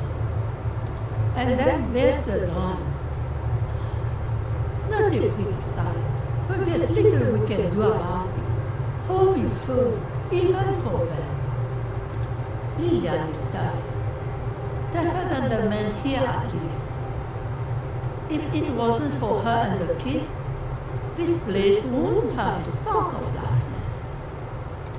I'm sure you did. Nature keeps them in rotation. A new face pops up every now and then, and an old one disappears and is forgotten. This is who we are. She nods, rinsing another piece of cloth.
The luxury of fine things. Just look at those black monk straps. After spending an entire day hustling, who's to say that you didn't deserve a pair of ridiculously expensive shoes on your tired feet? Beautiful things give you a rush. It's power, crafting your style, draping your flesh in silken leather, deciding how to present yourself to the world. Remember, when they come to take it away from you, you worked for those shoes. Whether you like it or not, wearing these shoes has made you more loyal. I'll trade them. They're either a gateway drug or a booster pack to get you deeper into free market ideology. No thanks. Wow, you work hard. Oh, yes, you hustle. You're a provider. It's tough out there, but you keep it real and provide. Look at yourself. You're a human pedometer. You must have walked 200,000 steps down cracked asphalt, mosaic, sand, and linoleum after you re-emerged. That is the sign of a hustler who never gives up. The world is harsh and people are evil.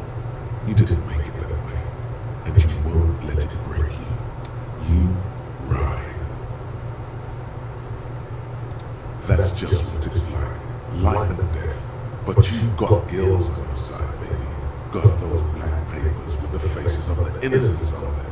You bring in the Franco-Negroes and the Solas. It ain't easy, but you do it. Day in and day out. You didn't make the rules, but you won't lose. You're a cop and a sprinter and a money hunter.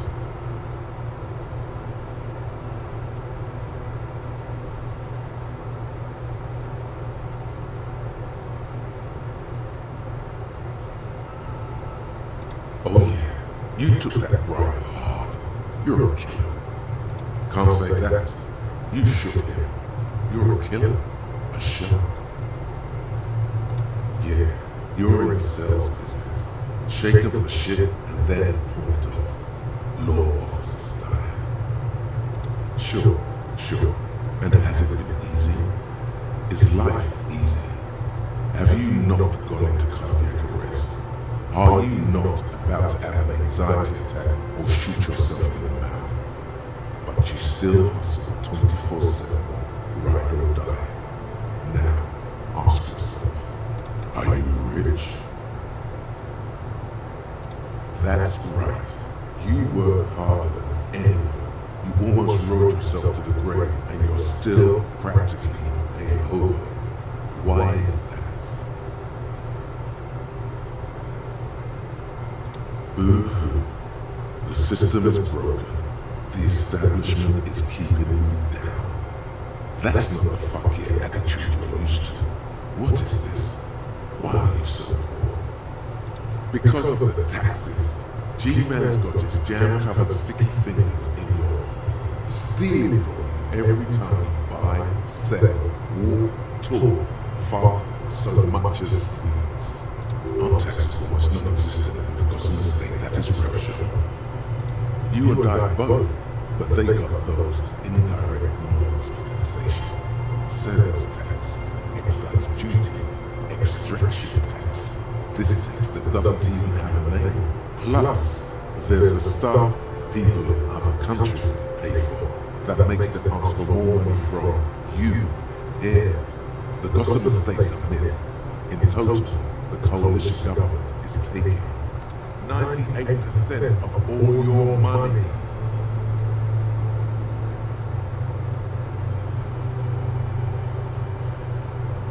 What are you, a racist? Don't be a racist. Be a cool immigrant, ultra-liberal free market advocate. Ride or die. Keep it street. This guy's appropriating the emerging Wiki Street leader as part of a sales pitch for the free market economy.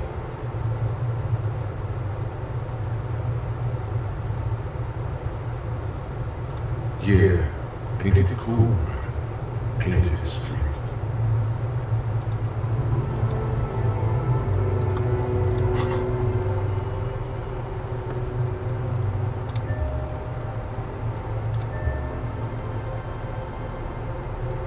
If I'm going to be dealing with an armed person, I'm going to want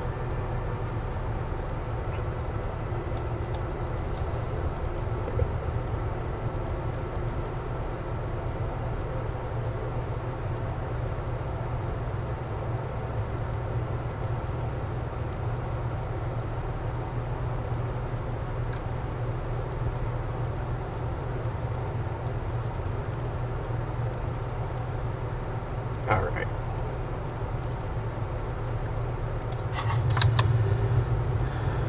Now let's head back that way and see if I can find the pigs.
Hey, wait, I wonder if that's like her campsite.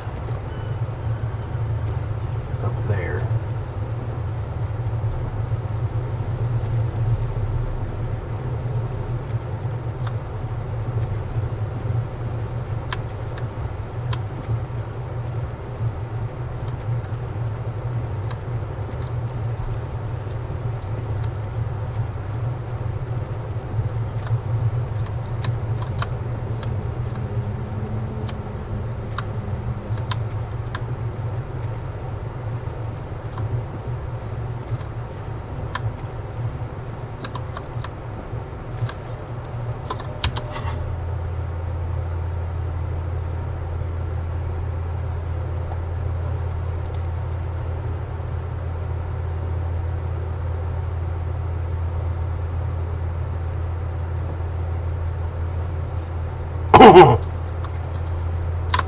Okay, maybe I'm just like overlooking the spot I'm supposed to meet her. Maybe there's like a particular place and I just don't know where it is. I'm going to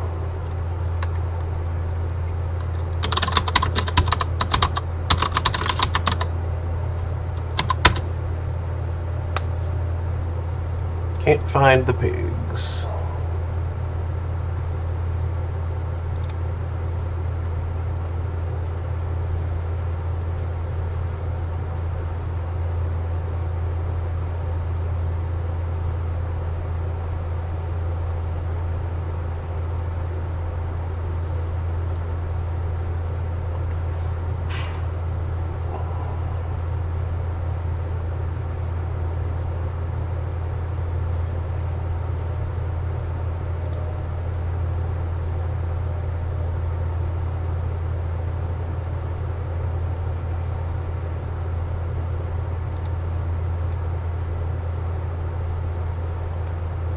Huh. Interesting.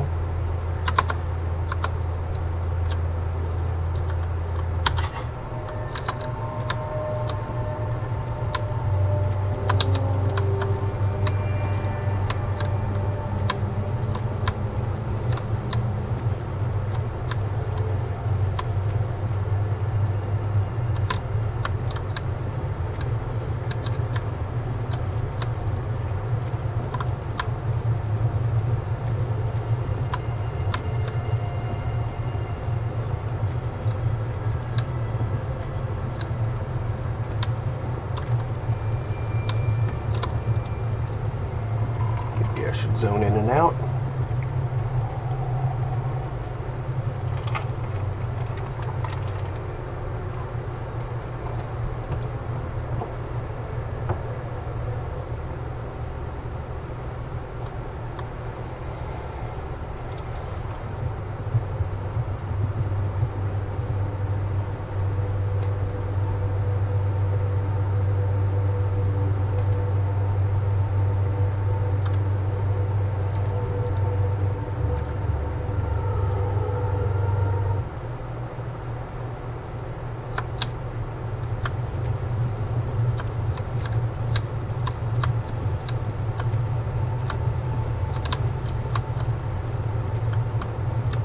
There she is.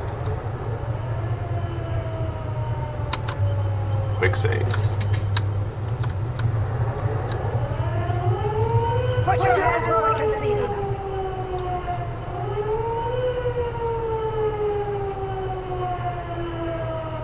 Show me your hands. This is the pace. Show me your hands. Right now. Show me your hands. Right now. Scavenged, battery-powered police lights protrude from her back. The flickering light show reveals a gun in her shaking hand. Her hand is trembling from some sort of neurodegenerative disease. Madame, please drop the firearm immediately. This is bad. Getting a weapon back is the priority. We can't have an unhinged civilian run around as a girl. Come on, or I will light it on fire. Failure to comply. Suspect is displaying aggression. Officer, under duress! Officer!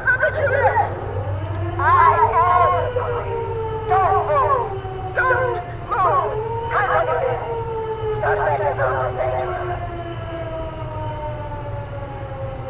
Lateral evacuate. Carotid sleeper. Critically reducing blood from passing through the neck of the suspect. Be careful, detective. Don't do anything that might set him up. You'll have to go for the gun sooner or later. Perhaps you could learn crucial facts before you do.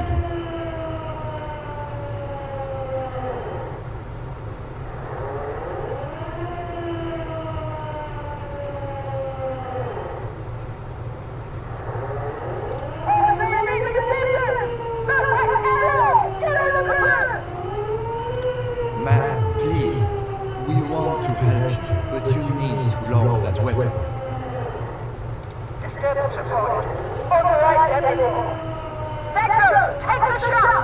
Big red key! Big red key! Big red key. That's code for the battery ram. Cocteau, you know this. What happened to make her like this? Oh, she was there. Oh no. Loneliness. Yes, sure, but also in a less abstract way. The neurodegenerative disease I mentioned earlier. The woman looks at you, but through you, like you don't exist. Her eyes gleam feverishly, and the rotating police beacon lights reveal deep scratch marks on her cheeks. Recent, self-inflicted. This is the police! A normal engagement! Hand on the ground! Scumbag! So this is what the weather's like on the other end of the cop's gun.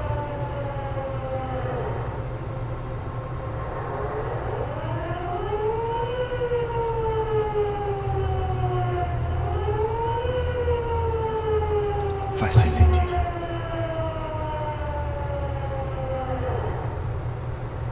See, this is what happens when we're not alone.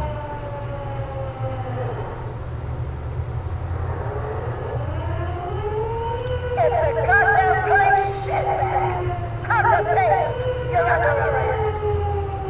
As she waves her hands, you notice familiar looking animals and packets sticking out of the mountain police get on her back. Medicine or drugs? Confiscated contraband! Restricted access! 2 kilos missing! Eyewitness report compromised! I don't think she's correct. Being off drugs might actually be the problem here.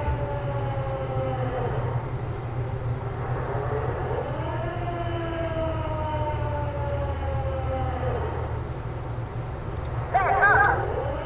Back up! Back up! Status unconfirmed!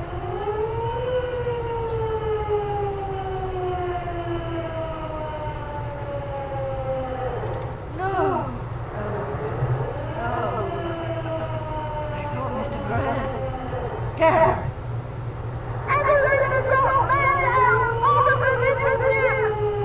There's a scenario unfolding in her head right now. It has nothing to do with what's happening here. What's the situation, officer? Law enforcement compromised! Impersonating a police officer! Does she not believe you two are actually police officers?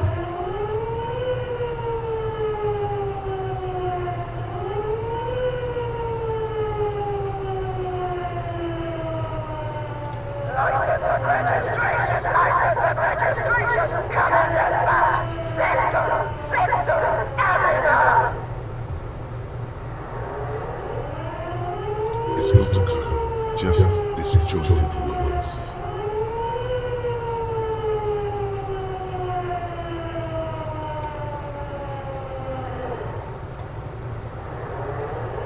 We can't leave until Elysium is pointing firearm at us.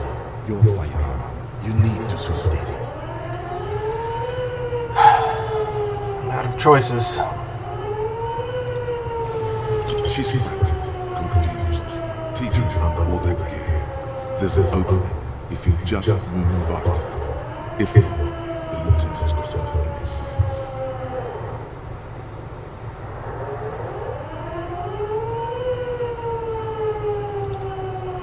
Sure, you're you, but how do we end this? She's not just gonna let you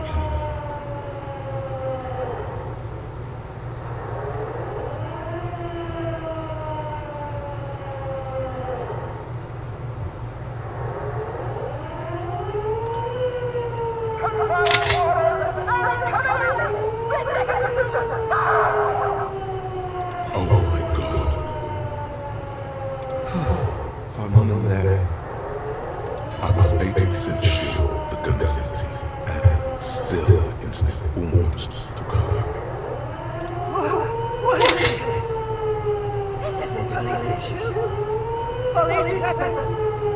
Bullets. This isn't real. Please don't bullets. What is this? Why did you sell me this? She looks devastated. Grab the gun right now. This might be your only chance. No one ever cares anymore. Why would they treat me like this? This Linden-headed machine of pain and undignified suffering is grinding to a halt. Tired of walking the desert, it doesn't want to feel or think anymore. Don't worry. I need to figure out what to do with her.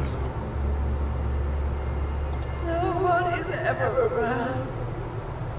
Nobody ever comes to visit me. She's in a stupor. I've seen this before. God knows for how long. Could be days when they get like this. Honestly, I don't know. Dementia, probably. Dementia and channel 8 and loneliness.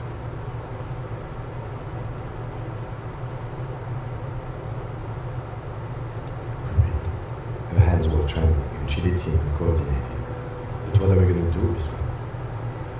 The woman stands in front of you, motionless, unresponsive, almost like an inanimate object now, a mountain of police paraphernalia. In there she is alone, trapped in a world of blue and red lights. Her children and their children, if there were any, stopped coming when it got really bad. I don't think there's any need for that. In her current state, and without a gun, she isn't really a threat to anyone. We could let Titus know. This is a perfect problem for the local peacekeepers to handle. They might even know her family.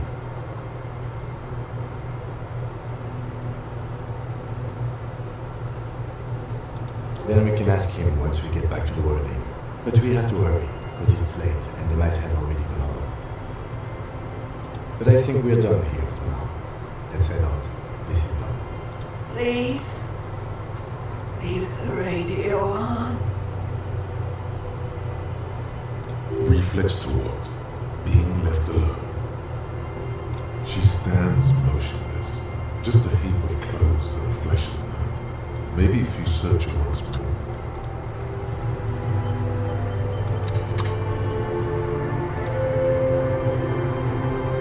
The woman stands slumped. She looks catatonic under her mountain of RCN paraphernalia. It's one of those things a police can.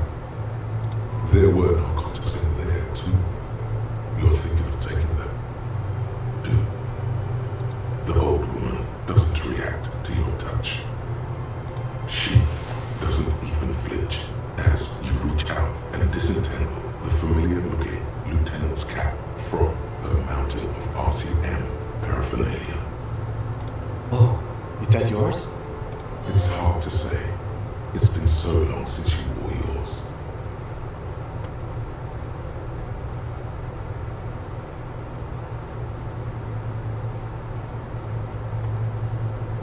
It's your hand. You take the fire of Perolidon and the bottle of speed as evidence, obviously. She didn't consume them. She didn't look high. She confiscated them, a little like you are doing now. You're taking those, are you?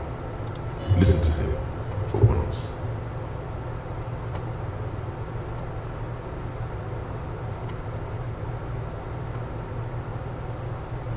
Thank you. I'm doing this to help you.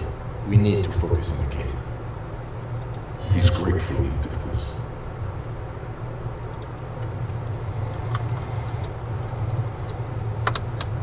Okay.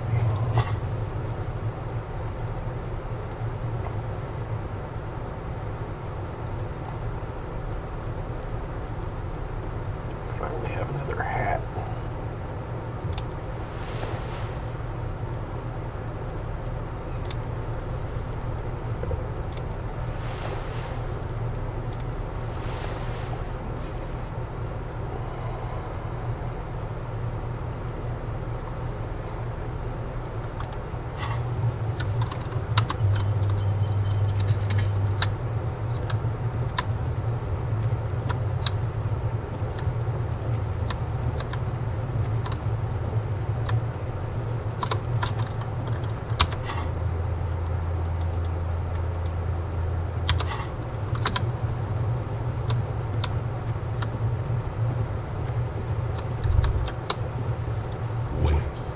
Take a longer look at yourself and how you're reflected in that slick chemical rainbow.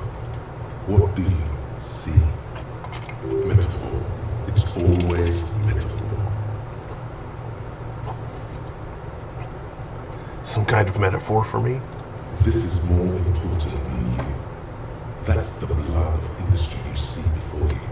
The runoff from Coal City, further down the coast. The engines of fortune once ruled here.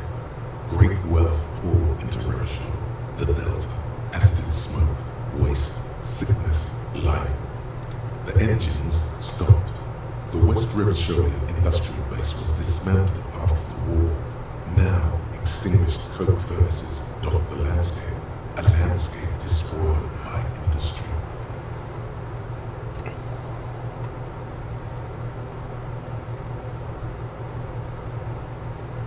Perhaps you could dedicate your life to cleaning it up, but you're a cop. You must concern yourself with different messes. Even so, it's pretty to think.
The Coppernado is back. What do you want?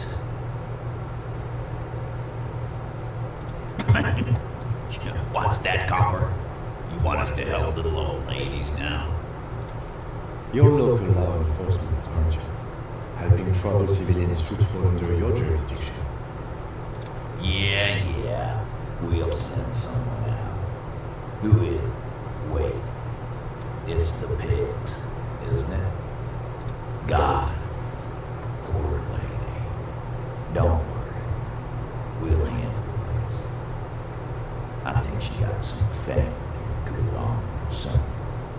Best respect for the bones, I said. We've been getting complaints. Hey, wasn't Everard's beat team looking for her the other day? They said something about her, I don't know, finding something? Yeah, I think you're right, Gene. She had something of yours, Pig. Whatever you do, do not admit to these punks you lost your gun. You will suffer if you do. No. Well, whatever then, Copper. No. They totally said what it was. What was it? Anyone remember? I didn't remember. I was fucking drunk. Let me know if you figure it out back there. Now, anything else we can help you with? Auntie LaPlante, we always call her. Something LaPlante. Marianne, amigo. Marianne Amigo LaPlante. Anything else you wanted to know? Wow. Like before, just one lady. Her kids moved away years ago. Never came with us. Never took her calls. She gets out every now and then. She didn't ride by the lost us when we were kids. Always was a little off. Us kids, that must have been ages ago. She was better then. The children kept her together. Get wanted to be a cop, you mean? Well, shit. I don't actually know. Anyone know why she started acting like a pig? No fucking clue. It's gotta be the crazy. Who'd want to be a pig?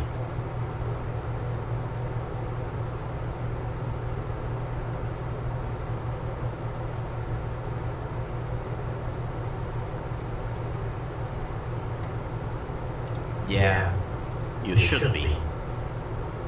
Whatever, cop. Don't worry about it. We'll take care of her. Dunno. She lives by the water. Shit washes up all the time on the beach. Police paraphernalia doesn't just wash up on the coast, people. It's not like we dump it at night, ship out it, collected it. Station 41. A man carries a crate of rusted, unused badges. You think these will net us something? Bullshit. A bored detective drags a cloak futilely across his head. Shit. Who'd want those? Just dump them into the river. No problem, cop man. We take care of our mentally ill here in Martinez. Ain't that right, boys? Sure enough, we're the real heroes on the streets.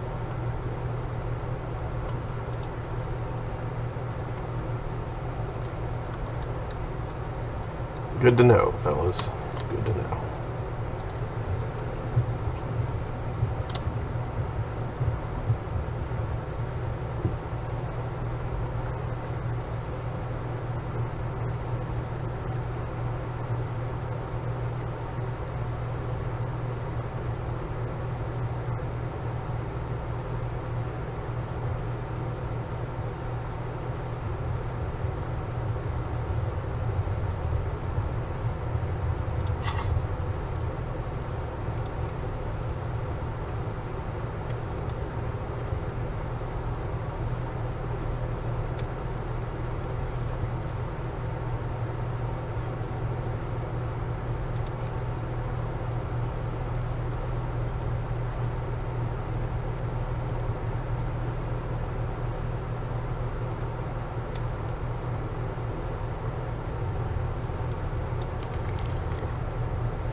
Alright, that seems like good attire for, Yes?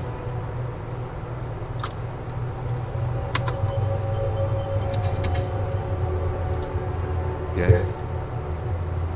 Excuse me? Detective, if I may be frank, you seem to be in a deranged state. You have trouble remembering things. You misplaced your badge. I cannot let you act in the name of the RCM without supervision until you've regained control of your faculties. Oh, so you're an unaccountable wreck who has to be supervised. You don't have to take this display of authority. You can disobey.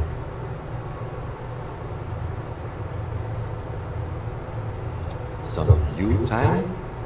This is a police investigation, not a journey of self-discovery. You'll still have your evenings to yourself. Please do. We wouldn't want your regiment to spill over into the investigation. The lieutenant is pretty sure self-care is just a euphemism for nihilistic binge drinking.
let's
I was just thinking, what a nice evening it is for taking part in a murder investigation.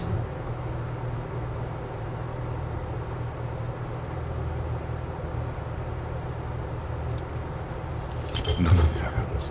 There is a mass of droplets above the planetary body, colorless, merging into one another. The sky is low and cold. You hear the distant murmur of motor connections somewhere south of here. That is all. So, officer, I really don't know, sir. I certainly don't feel like I won. I feel like shit, sir, all the time. She smiles, a bitter little smile. She means it.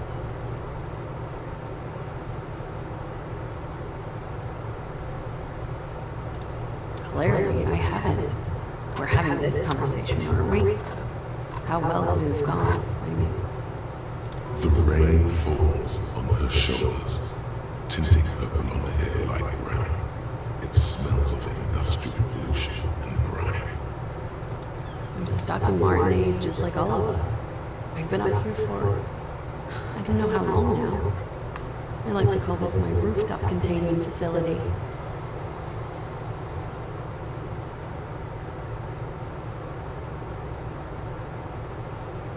For my sins, of course.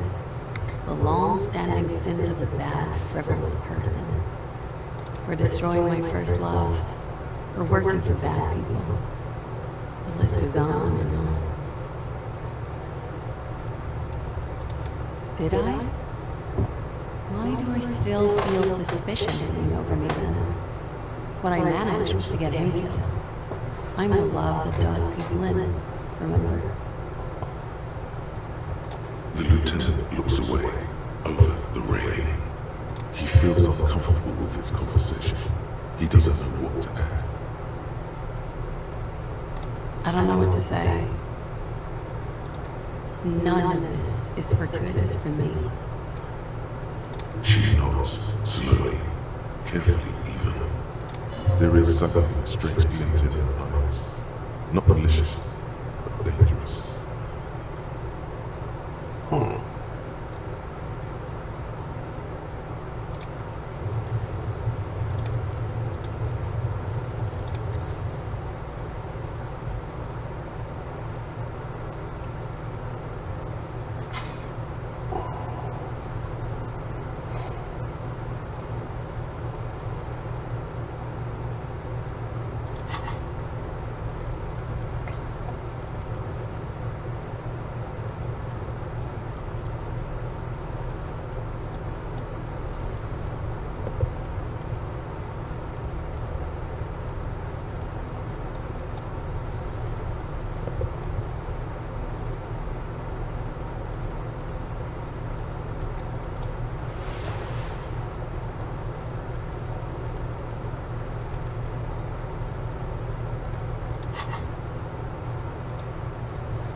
No. That's not what I was trying to do.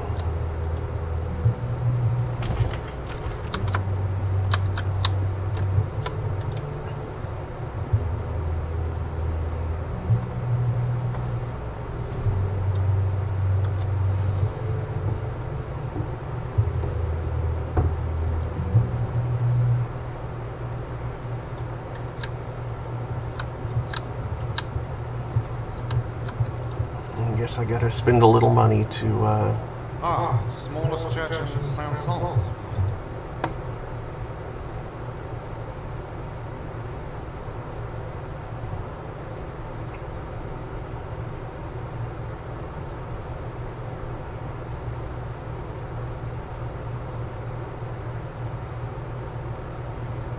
Cool.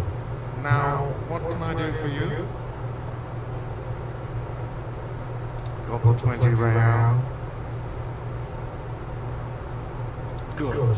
You got the room for the night, but remember, you'll need another 20 real tomorrow. Take it easy. Deep down, you really hates being the guy who has to remind you.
Waves crashing in the darkness.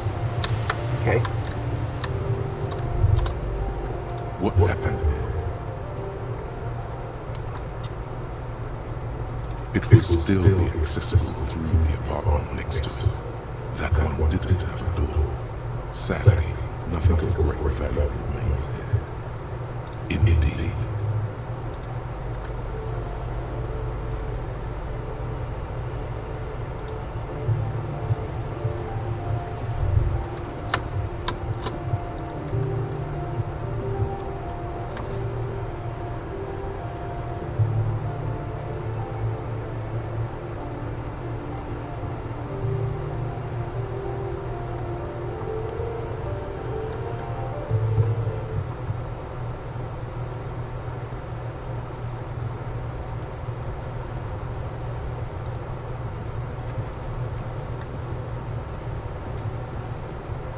As you approach the metal grill, you can hear several voices having what appears to be an animated discussion.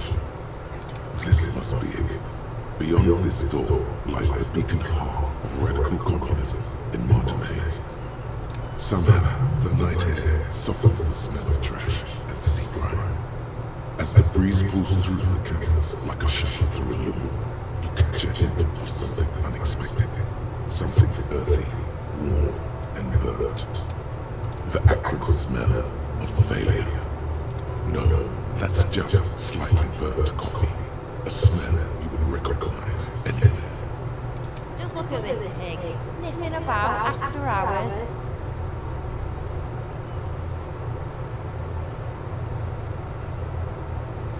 Must have slipped my mind. You know how it goes. The metal grill is cool to the touch.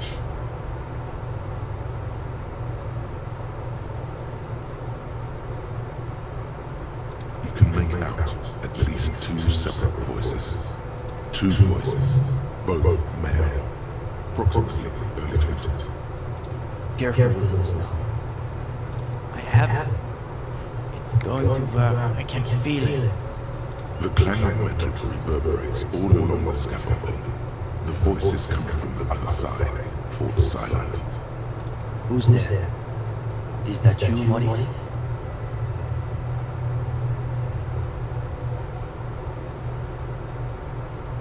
Come crawling back already. Get out of here, traitor. For a moment, silence. What's the passphrase?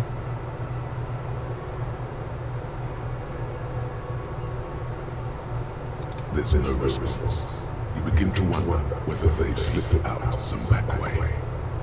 No, they're still there. You can feel them back there. Alright. The key's taped to the back of the door frame. Just make sure you put it back when you're done, or we'll all be locked out. And do watch the concrete. It just kind of falls away, in places.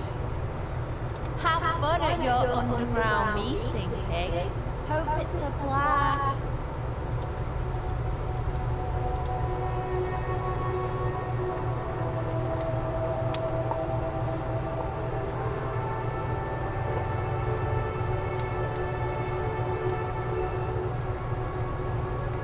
The two young men are either oblivious to or ignoring your entrance. Their attentions are fixed on whatever it is they're stacking in the middle of the floor. It looks cool. Matchboxes, it appears. I think it's holding the places. It is. It's holding. It's definitely not holding. Those matchboxes are stacked so haphazardly, it's like they want them to collapse. I see. This sounds like a metaphor. Careful, careful.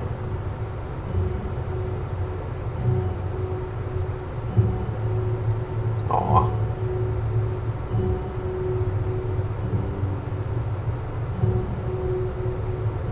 Damn, hardly any difference.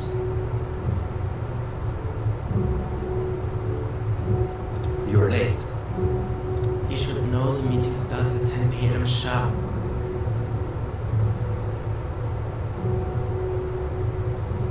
One leader and one follower. The most ancient power dynamic. There's a great deal of tension in this young man's shoulders, more than someone his age should bear. Meanwhile, his companion inclines toward him, eager to catch every word that dribbles from his friend's mouth. Don't let them see you flustered, silent. Play along.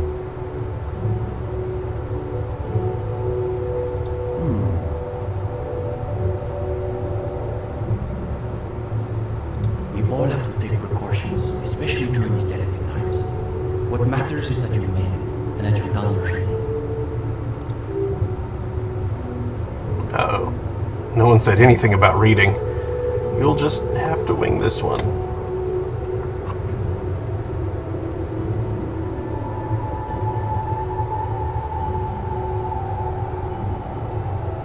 Well, this is getting nowhere. I'm not sure what you're expecting to find here.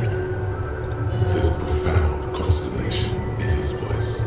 You suspect it's about something bigger than your not having done the reading. Maybe he can explain himself.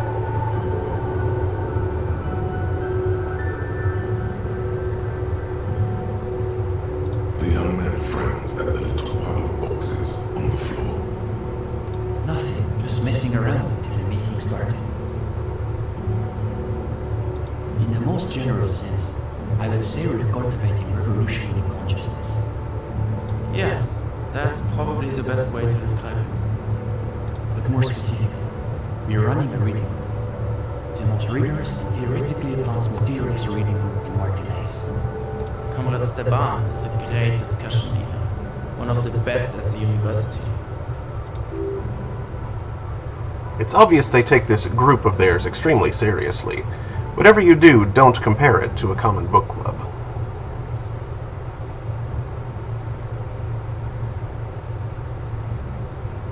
That's our whole thing. The world is so shallow, all noise and repetition. We're interested in genuinely radical critique. Precisely. We are not interested in senseless parroting. We like to read critically. Within the contours of Mazovian historical materialism, of course.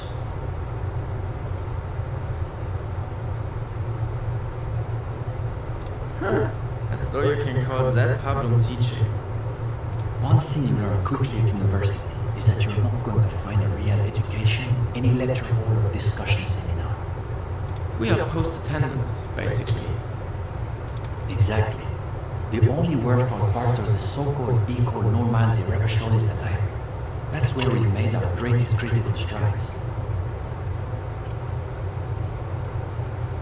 We studied all the foundational texts of Mazovian theory, of course. Just last week we finished the second volume of Puncher and Waldman's Innocence of Count. It's truly extraordinary. And before that we spent 6 weeks on state and plasma. Uh-oh. You can feel your attention span rapidly deteriorate. We've also read Wertmüller's The Megastructure of History, and before that, Real and Reality. Communist theorists love puns, in case that wasn't obvious. Who doesn't? Hablas infernal. The original Fisdale translation, not that worked down revisionist garbage. These two deserve the Order of Honor for bullshitting. There's no way they've actually read all this stuff. Obviously. But, of course, our special emphasis is on the theories of Ignace Nilsson and his followers, especially the inframaterialists. One of Krasnazov's closest associates, Ignace Nilsson, was a leading political and military figure in the anti-centennial revolution.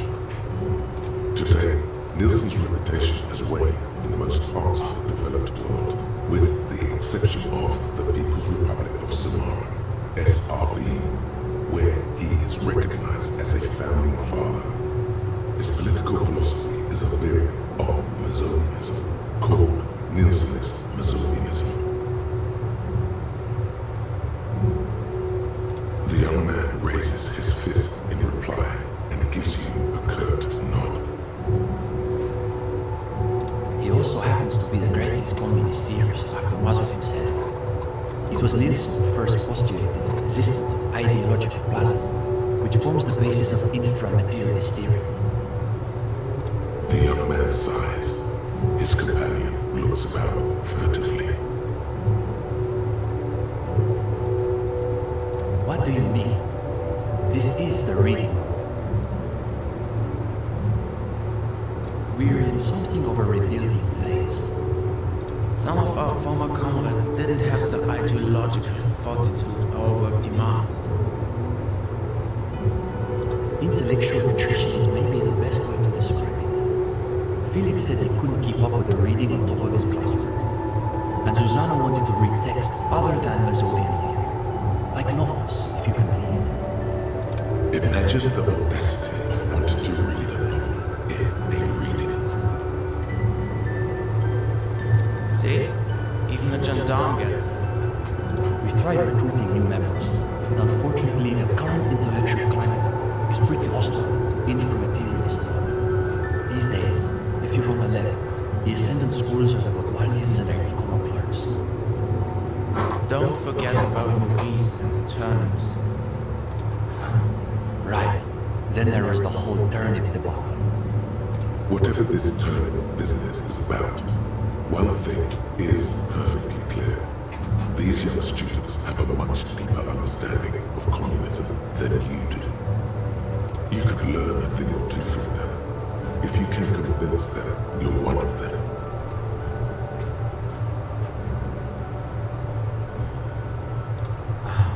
It's an unfortunate story. You see, our ex-comrade Maurice is something of an economist.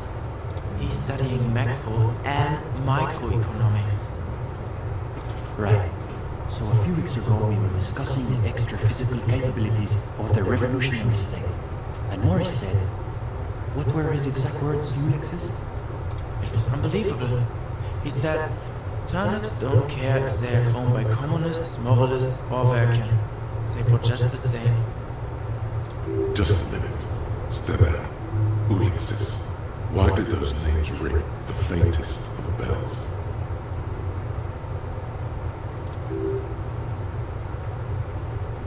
Probably because they're the real names of Nasteb and Exilus, the authors of that so-called essay about Tip-Top Tournay you read in La Fumée. You should get to the bottom of this when you have the chance. Basically, he was rejecting the whole foundation of inframaterialist theory. What is this inframaterialist business they keep blathering about? Never heard of anything like it. Simply that under suitably revolutionary conditions, crop yields naturally increase relative to non-revolutionary crops, which Morris somehow has the goal to deny. I mean, on Earth, that's silly. I don't know what things are like in this setting, though. Things are weird. Anyway, I need more drink. I'll be right back.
Susanna said that he has been hanging out with some non-communists lately.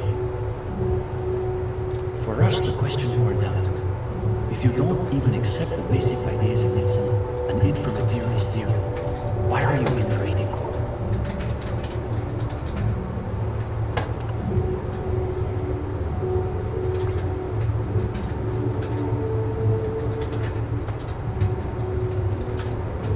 Well, it wasn't so much that he was expelled. He just quit coming. We haven't seen him around for weeks. They're the most depressing school of communism. They love writing long books with a patina of Mazovian theory to cover up their cheap iconoclasm. A gang of cheap psychologists and intellectual midgets. Typical Godwallis, in other words. It's okay for Uli to say that, because his dad is from Ottawa. The Godwell School believe that intellectuals as a class are capable of sparking revolutionary change. So all they can do is critique capitalism from inside itself. In other words, they have lost faith in their own relevance. That's why they spend all their time smoking cigarettes and writing long works of criticism that make you want to commit suicide. It is miserable. That's probably why they're always committing suicide. You see, the Godwell School look like communists. They talk like communists. But scratch the patina and you'll see beneath that they're just depressed liberals who've read too many books. For starters, they love talking about beans.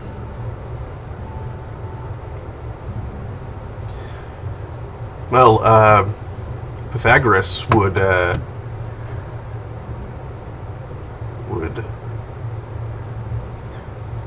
my brain is colliding metaphors. Metaphors isn't the right word. Which just kind of reinforces what I was trying to say.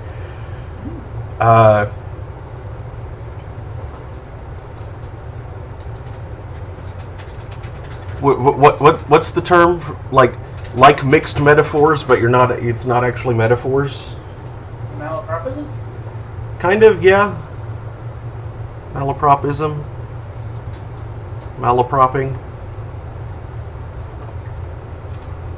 Because I was going to say that Pythagoras would brook no quarter with them, but I don't think that's an actual term. Take no truck. Have no truck with them.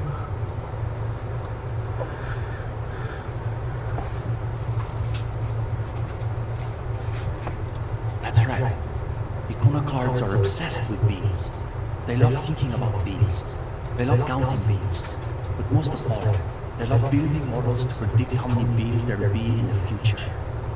Nota bene, iconoclast is an extra pejorative form of the already pejorative name, Mazovian economists, a moderate school of Mazovianism which advocates the gradual transition to communism through carefully managed economic modernization rather than violent social revolution. They're by far the most bean-centric school of communism.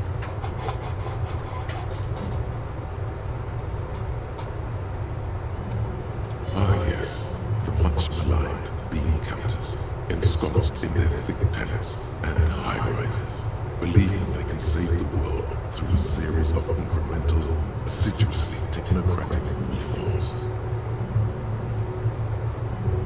But isn't it good to know how many beans there are?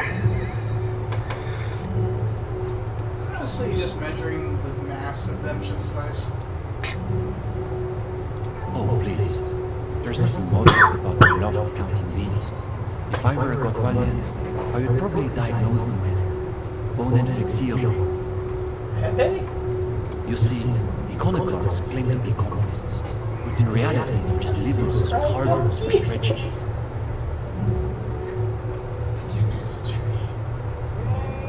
Meow.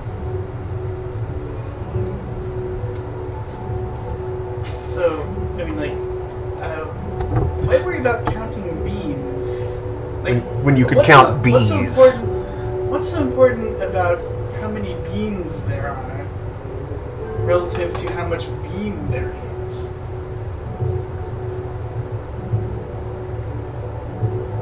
Why count individual beans when you can just take the whole pile of beans in aggregate and see how much total bean they represent? I mean, that's basically semantics. Of a great stonking, not entirely, not remotely, honestly. Of a great stonking scale. No, like really, I think of measuring the mass of the beans. Right. And the difference is basically semantic. No, beans vary in density. Still, though, beans vary wildly in density. The amount of bean is correlated pretty much directly to the number of bean. That depends wildly on the types of beans present. That is not semantics. Don't even. That in this context, it is absolutely semantics. I'm talking about actual beans. I don't know what they're talking about. And what about the liberals? Are they liberals too? Of course not. The only people who actually call themselves liberals are mouth-foaming reactionaries. Basically indistinguishable from fascists. You need an X-ray machine to tell the difference. Cindy is... how to describe her role? Something of an ideological auxiliary, perhaps. Yes, that's exactly how I would put it. And naturally, we support her radical counter-liberal aesthetics. But she refuses to submit an essay, so we can't call her a member of the group per se. That doesn't stop her from using the room for studio space, of course.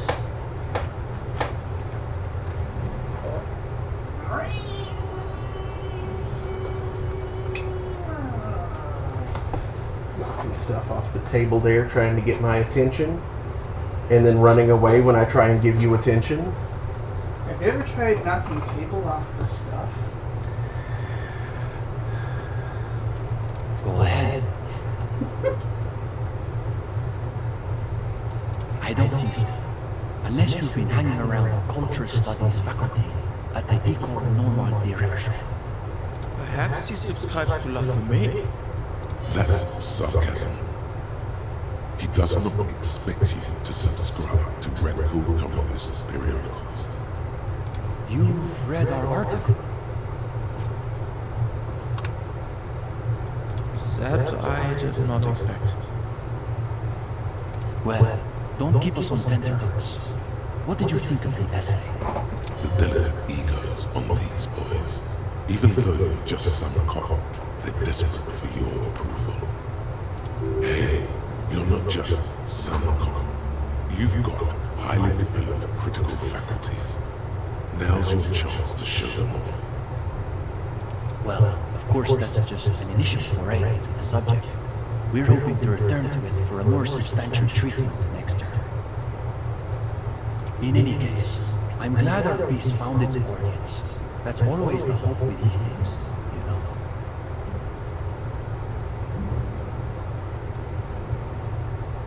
We typically only accept new members once per semester.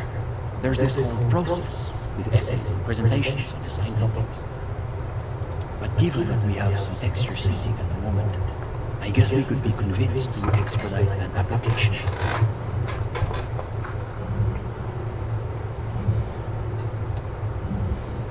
This bottle of Mountain Don't tastes slightly different. Like, not in a bad way, just different. They do vary.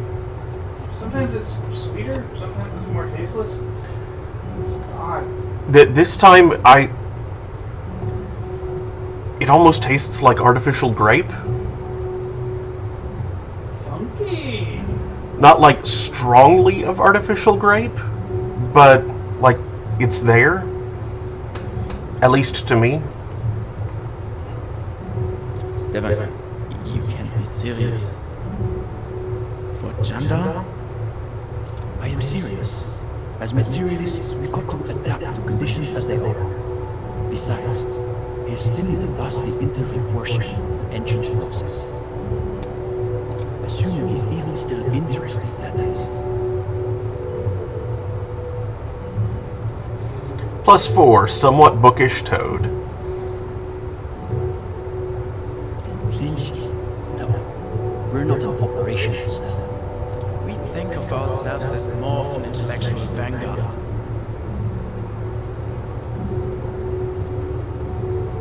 Somewhat bookish Toad? Mm-hmm. Is that an item? No? Okay, I was thinking you made We're like an independent organization. Sounds like We acknowledge and respect the union's efforts, but our interests are more theoretical than Mr. Claire's. He speaks the truth. Our stance? What? Does he want to know if the SRV has established a party line on the lynchings in Martinez? Though historically speaking, the SRV has supported direct action against private paramilitary squads, especially when they are doing the Indo-Tribes dirty work. Good point. So as a provisional matter, I can say we support it. Other means sarcastic. You feel like you're caught in some elaborate joke labyrinth, but it's impossible to see your way through. It's always that way. But beneath the crust of irony, there's a molten sincerity that threatens to erupt forth. You may witness it yet. That's easy. Crime is simply the inevitable expression of the injustice and incoherence embedded within capitalism itself. It's a symptom, in other words, not a cause. His companion can barely suppress a yawn. No, unfortunately. The communards were hunted down and killed nearly to a man. All that's left of them are bones and old rifles.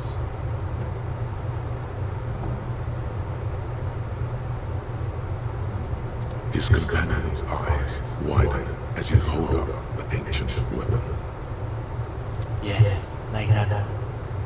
I wonder how many of these are still lying around in cellars or sealed up behind the masonry. Can I hold it? It's heavier than I was expecting.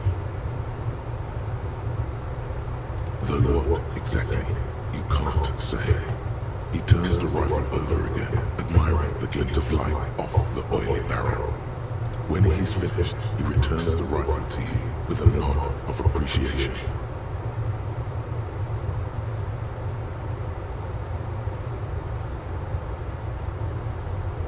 Sure, we're here most every night. Maybe we'll catch you again. Sleep well, Gendarme.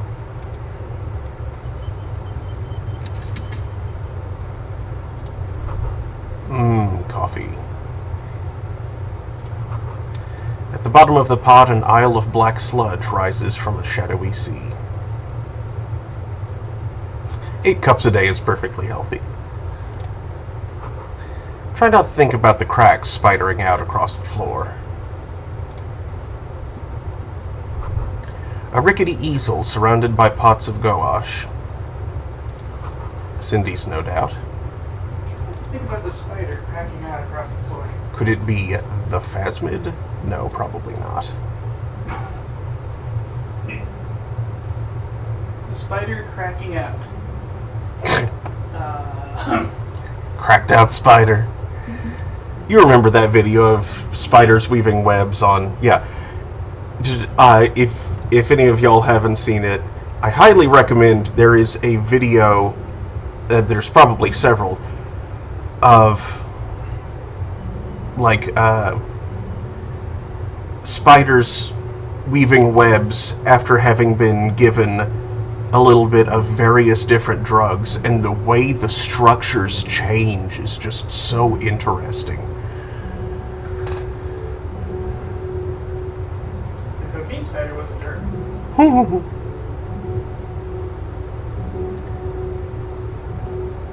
And as you might expect, the LSD web is really interesting. This one says, no war but class war.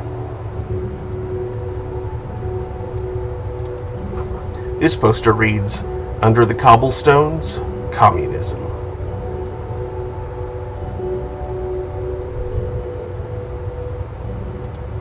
Who the hell took my jacket?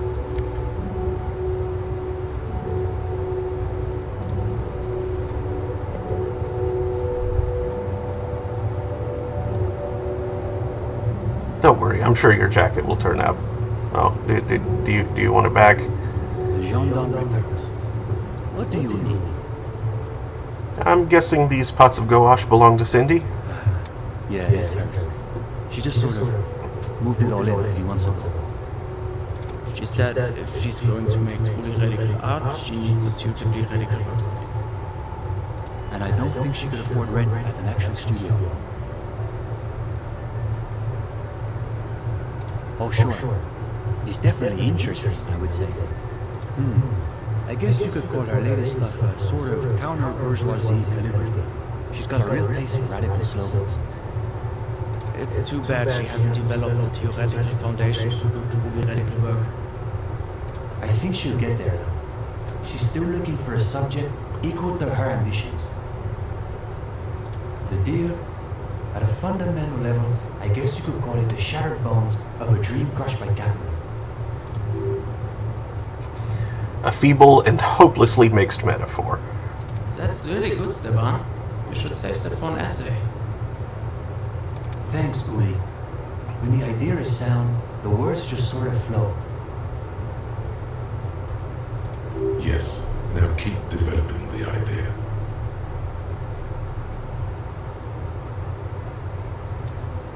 If this places the shattered bones, that must make us the Bone Weevils. Bone Weevils? Is this the Z? Yeah, that's not bad. Not as good as Steban's original idea, though. Go ahead.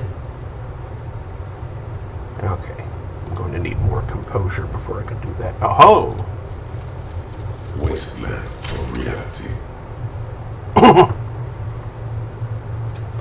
Congrats, you're sober. It will take a while for your body to remember how to metabolize anything that isn't sugar from alcohol. So you're going to be pretty ravenous soon. Eat plenty. You can expect your coordination and balance to improve in a couple of weeks.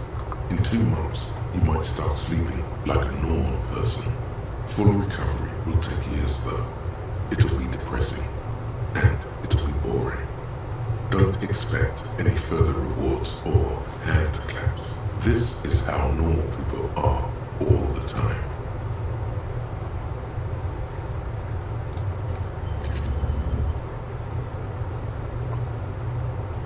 All right.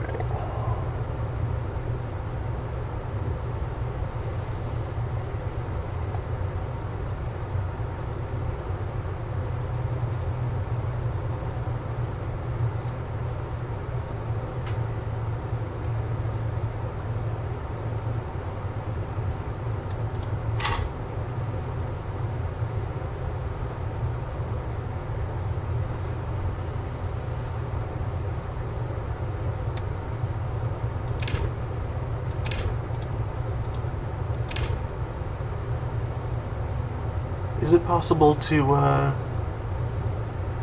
increase base stats?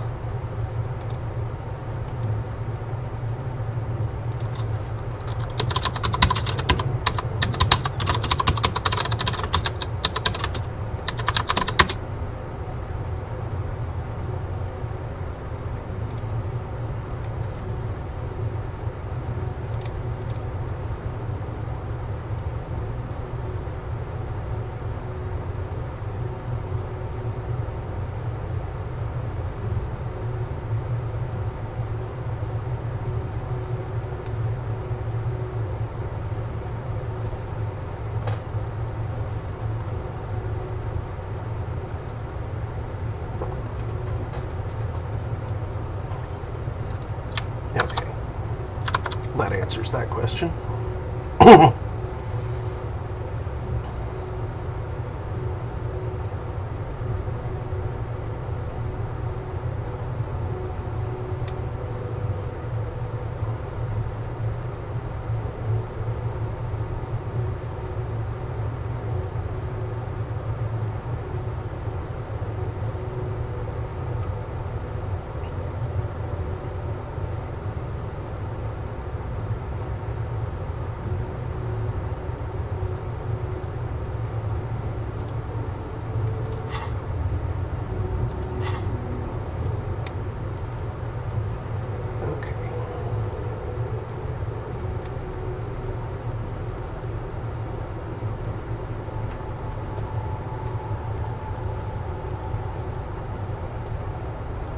What gives me composure? And what robs me of it?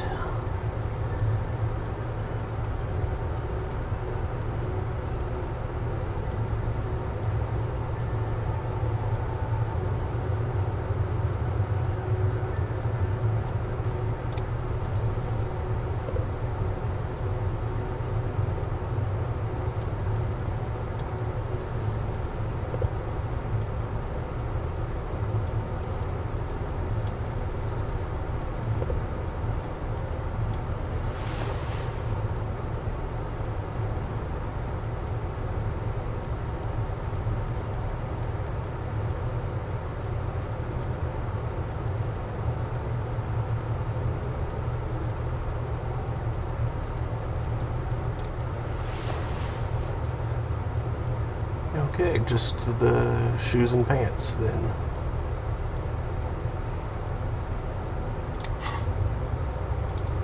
The gendarme returns. What do you need? Is it getting warm in here? There seems to be a little pool of sweat forming in the depression of your lower back.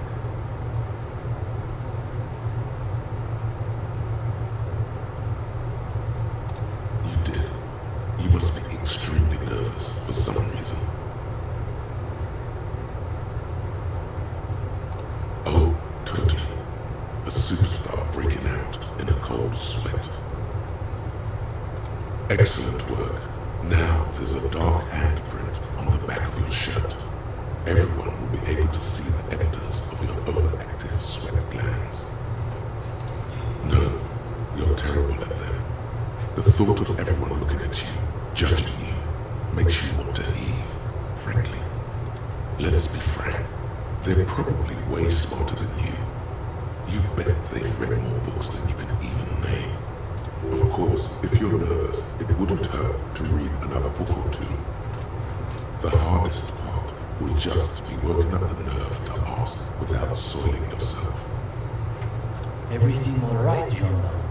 You look a little green about the gills.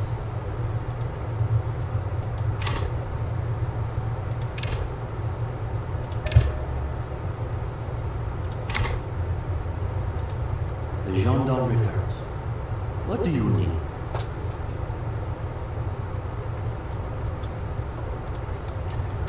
Probably quick save first, since I can't put any more points. The gendarme returns. What do you... Take a deep breath. You've done some reading these past few days, but you also know there's more to life than what you find in books. Now, chill out. You've got this.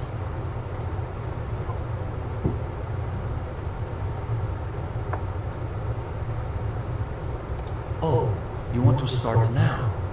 Sure, we can manage that. You've caught him off balance. The momentum is already in your favor. Go ahead and take a seat. Since we haven't had time to prepare an exhaustive questionnaire, I think we can keep this interview more free-flowing. Why don't you tell us a bit about the books you're interested in, and we'll just see where the conversation goes.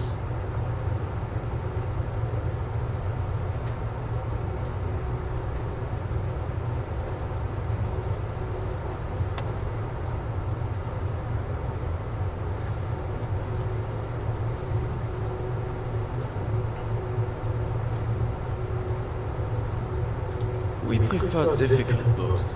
Books that might destroy you if you don't destroy them first. That's enough, Uri. It's the gendarme's opinions we're interested in. But to Conrad Ulix's point, isn't there value in reading really difficult books just for the sheer challenge of it? Wait, you play Royale? And just like that, all trace of irony drains from his voice. This is a good start. They're starting to loosen up. You feel relaxed and in control. Soon, you're all animatedly debating the political subtext of character creation. Come on, let's really impress them. Overturn the race-class paradigm. The more esoteric, the better. I'm just saying it's heavily implied that welcome are the bourgeois of the Weird setting.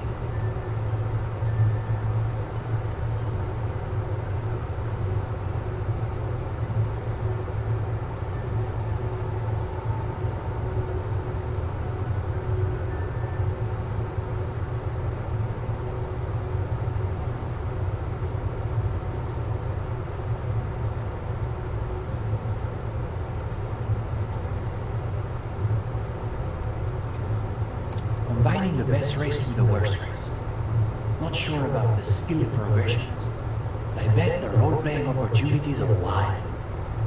The young man's companion says nothing, but the expression on his face reveals a begrudging respect for your experimental approach to character creation. But seriously, the next campaign, you've got to be there. I need to see this hybrid in action. These kids are eating out of your hand, practically. Another quarter of an hour disappears. The questions come rapid fire, but you have an answer for everyone. Now you can sense things starting to slow down. The interview must be reaching an inflection point. But now I'm curious. Do you think there's value in reading so-called practical non-fiction?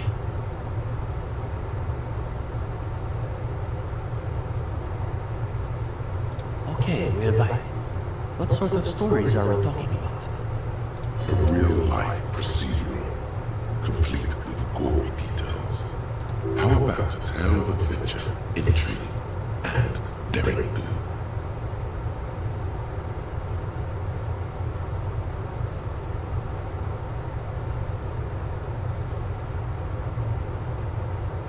Sounds like old-fashioned revolutionary espionage. Let's see where this goes. Now you're getting somewhere. These boys aren't even bothering to contain their interest. They want to see how you weave the threads of this story together. But I still don't see what the lady driver had to do with the strike stand.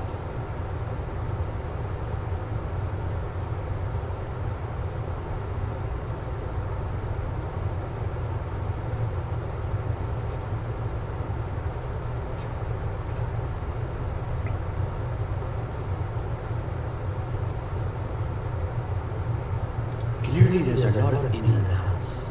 It almost reminds me of a Dick Mullen novel. Another quarter of an hour disappears. The conversation bounces back and forth.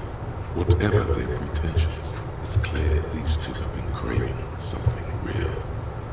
Now you can sense things starting to slow down. Time to wrap this tale up. Makes sense. It doesn't seem like there's anywhere else she could have gone. I suppose we'll have to leave it there. But listen, Jonah.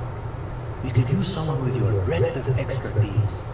With just a little more theoretical background, I think you'll be able to make some real contributions. Yes, I would say he's got serious potential at least. Besides, it's inconceivable that we turn down a fellow Iran enthusiast. And with that, welcome to the most ideologically advanced materialist reading book in Martinez. Here's your first assignment.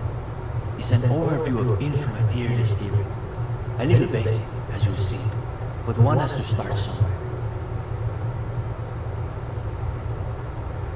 You're going to fit right in, I think. Come back when you're done. We'll be here pretty much every night after 10 p.m. Do be sure to take your time with reading.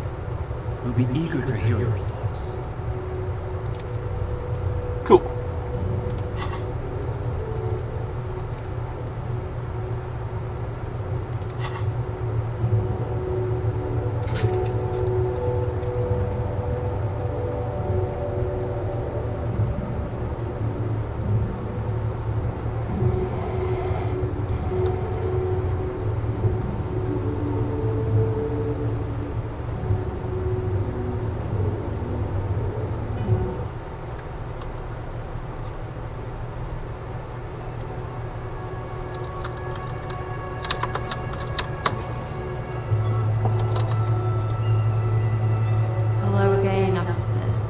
Have you come to admire my mural?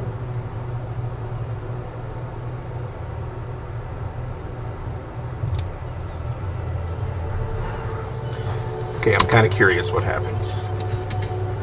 Quick save. Hello again. And I need an aircraft carrier. So what? Pertinent grass seeds.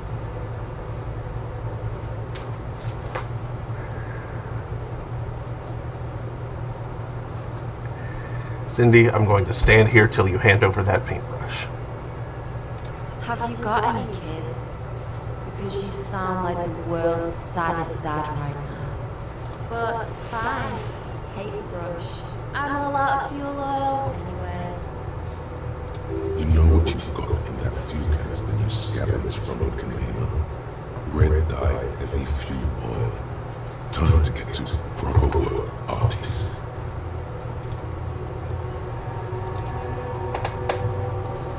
Mail stuff.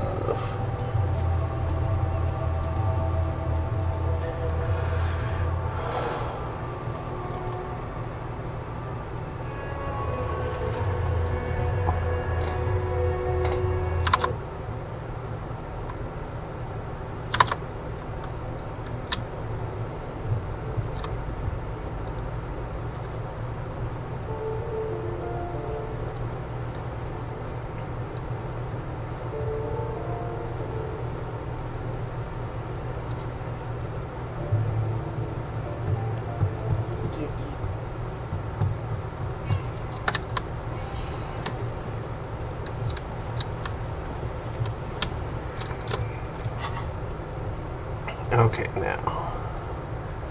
Full conceptualization.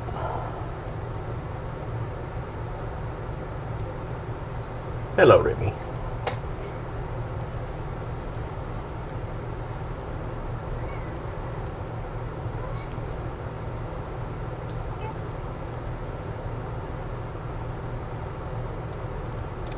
Maybe also drama.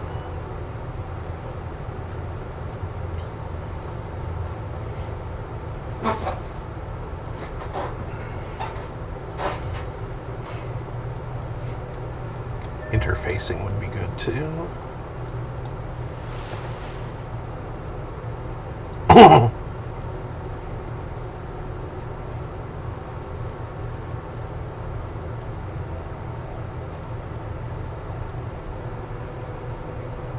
Maybe hand-eye coordination.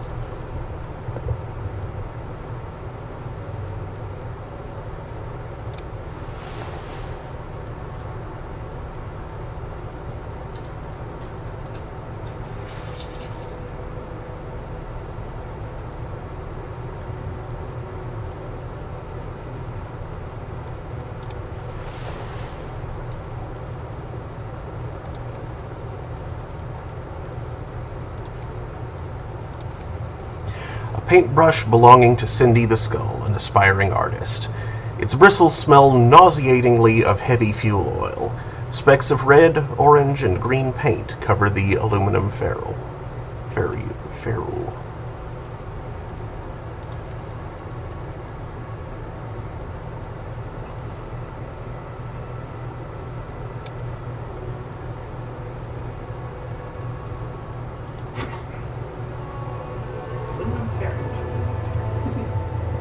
The paintbrush in your hand is like a loaded revolver. What will it be, Desperado? Quite a few things come to mind.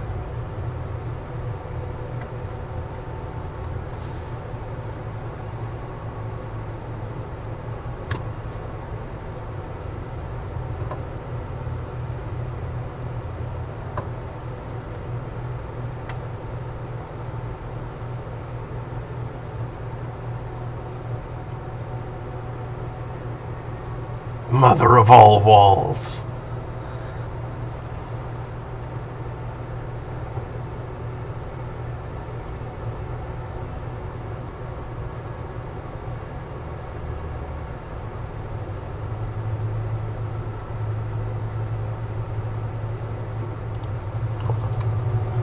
Quick save. The paintbrush in your hand is like a loaded revolver.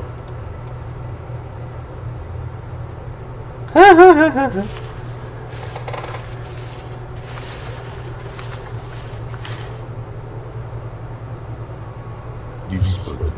The wall will now silently repeat the message for a decade or so, until the sea air degrades the paint, adding another layer of detritus to the city.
Actually, that's fine for now.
Hi again, Chandar.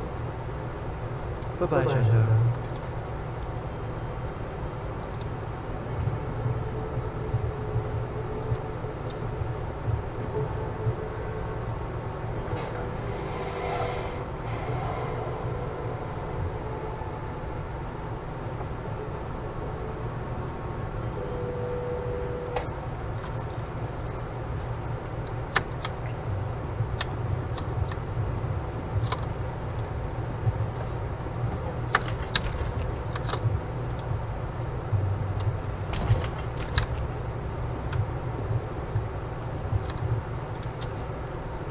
The window stands broken in its frame.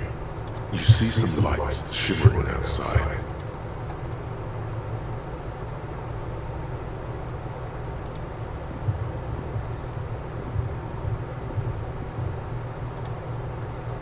A mirror hangs on the bathroom wall. In it, your face, adorned with the expression.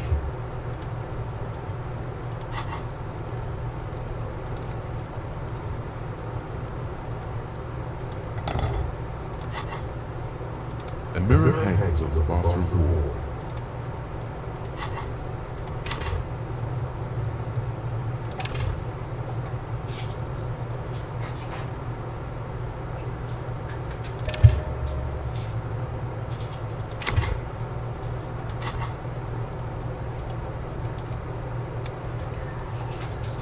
Do I have anything else that improves interfacing? I don't think I do.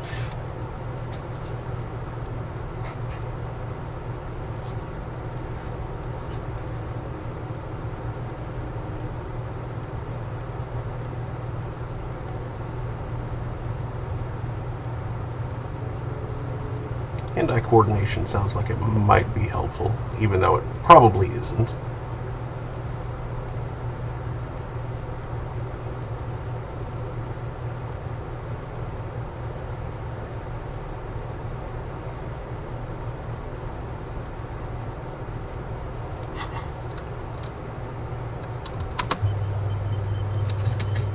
A mirror hangs on the bathroom wall. In it, your face, adorned. The chain cutters slip out of your hands as you attempt to twist the faucet into place. Well, you know one thing for sure. You've probably never been a plumber.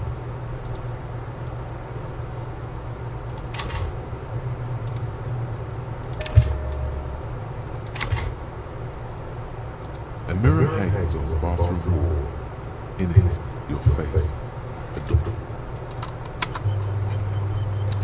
A mirror hangs on the bathroom wall. The chain cutters slip out of your hands. Dang it, come on.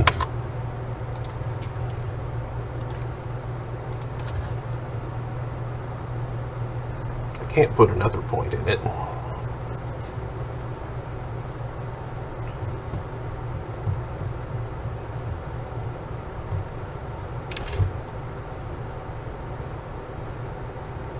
A mirror hangs on the bathroom wall.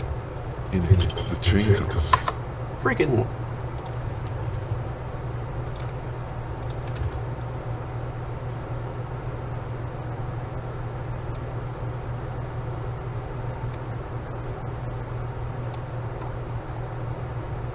I have a 74% chance of success and I failed twice in a row. Come on now. A mirror hangs on the bathroom wall. The faucet is quite terribly mangled, but you just might be able to twist its parts into place. You handle the chain cutters deftly, applying just enough pressure. The faucet regains a recognizable shape. The steam stops. Told you that you needed those chain cutters. Everything is connected. Everything has a purpose. The mirror begins to clear slowly without you having to wipe it.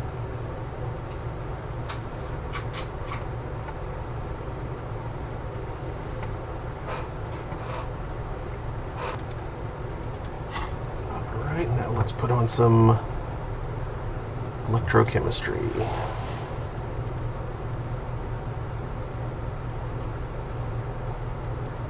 I don't think I have an electrochemistry shirt.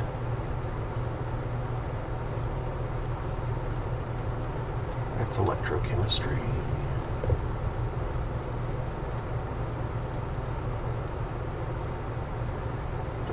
electrochemistry hat or electrochemistry glasses. Do have electrochemistry gloves. Probably don't have electrochemistry shoes. Nope. Okay. Quick save again. A mirror hangs on the bathroom wall. 92%. It's been covered in steam. It's your face in the mirror, adorned with the expression. It's like something snaps in you. A nerve ending. A thought. A sadness. Your face in the mirror is suddenly clean of the layer that had distorted it for God knows how long. Just like that, it's over. The running gag that your life had become. A sad old man looks back at you.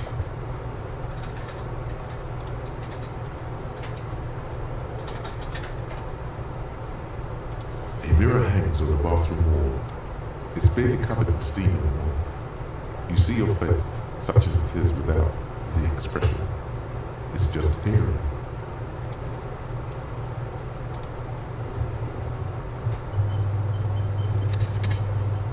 What's up? The bed is still cold from the broken window, and not too inviting, but it's yours. You've earned it.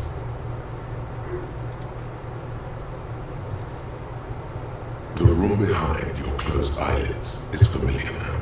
The only home you've ever known. Its darkness gathers. The last thing you hear is the wind blowing in through the broken window. Then something comes, a kind of sleep.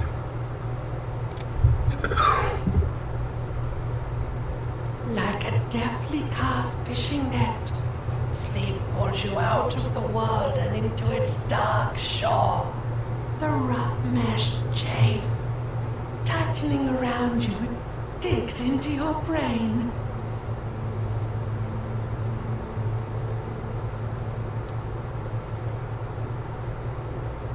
Dark Shore my ass, I know what this is. How have things been going for you out there? Helped anyone lately? Saved anyone lately? Murdered anyone lately? This bastard isn't even listening to you. Because you know you are a murderer. A disco music listening psycho killer who offs poor people and then forgets about it.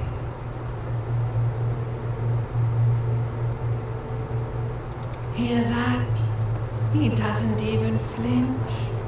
Iceman doesn't care about killing people. That's nothing to him. Blackwater, under the bridge.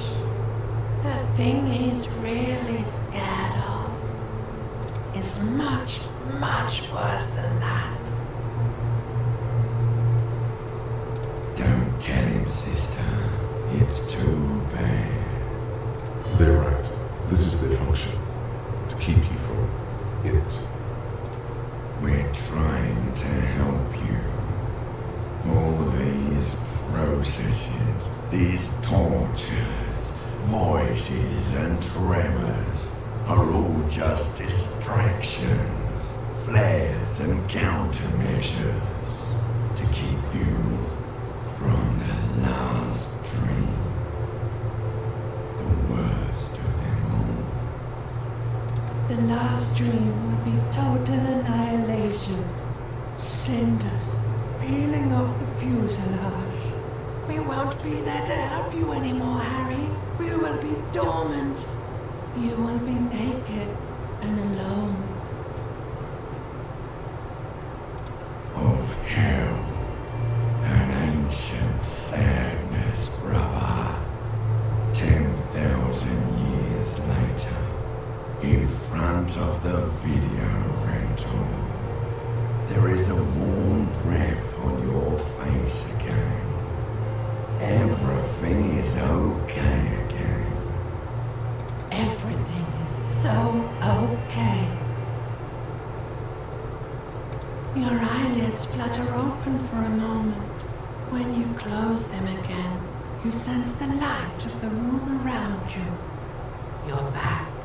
In 2 seconds, the alarm will ring. The last thought in your head before waking is, maybe you shouldn't have seen that stained glass window in the church.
I can't believe.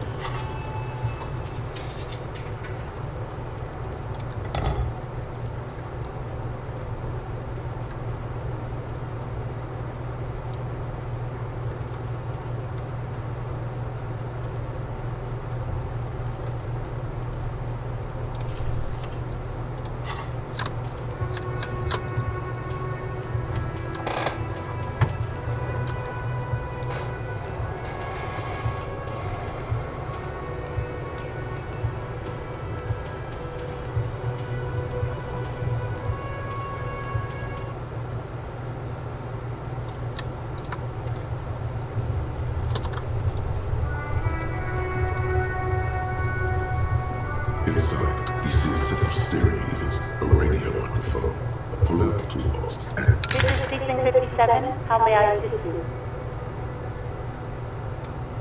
Yes, I got the mercenary's name and a few biographical details. Are you ready? The lieutenant leans in to listen, notebook in hand. That suit of armor was issued to an Oranese citizen named Elis Cortenaer. That's E-L-L-I-S Kortenaer.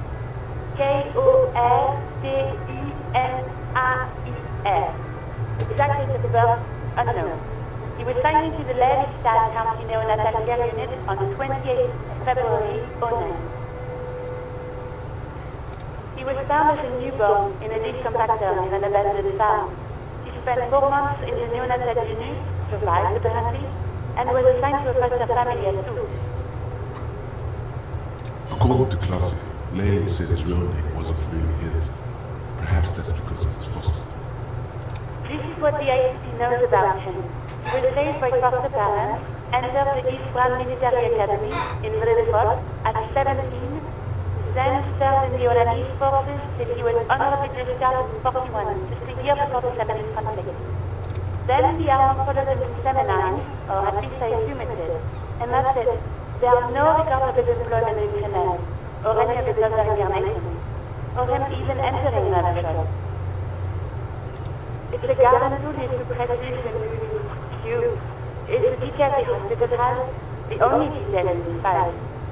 So I thought it would be good for you to know. It is. Thank you, Louise. No, officer. Sorry. Ah, yes.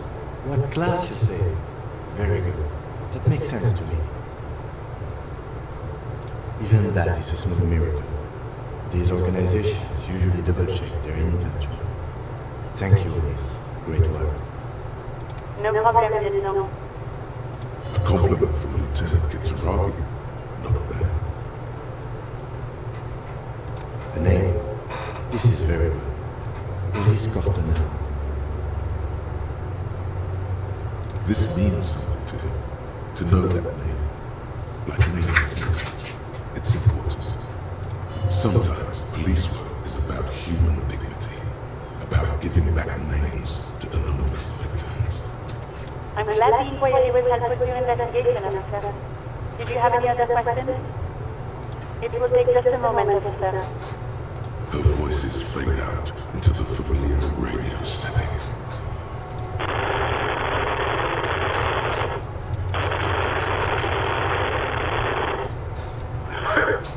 Got me. What you want? He's carelessly chewing on a piece of hard candy. Oh, it's you. Was that a snarl or a suppressed groan? No laughing. With all the damage you've been dealing yourself with drugs and alcohol, I'm not surprised. There is no surprise in his voice. Only careless superiority. What else? I'm not a brain doctor. Look on the bright side. You've got a whole new life now. Use it wisely. It's hard to say if he doesn't believe you or doesn't care. Yes, there's no end to the misfortunes fate has seen fit to rain upon.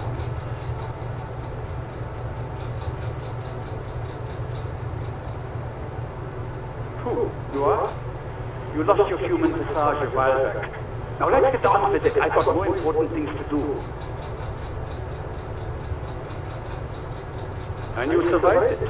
Congratulations. Are you mobile? Even better. Anything else? I wouldn't worry about that. Officers your age have currently trouble all the time. Also, death is a natural part of life. Accept it. The body is an object. Objects break down. Do what good you can with yours before the rest goes too. What? You want me to do blood work for you again? Tell you just how bad things really are across the board? You want another rundown of everything collapsing inside your body?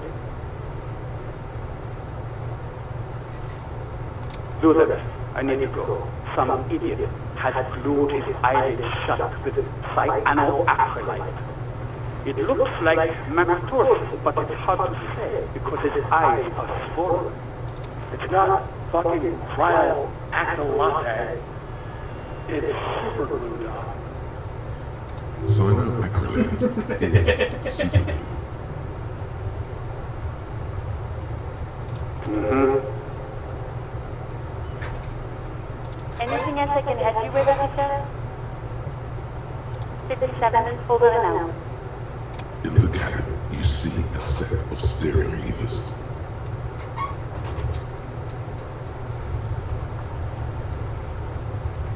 Okay, let's see now. Oh yeah, the dice maker.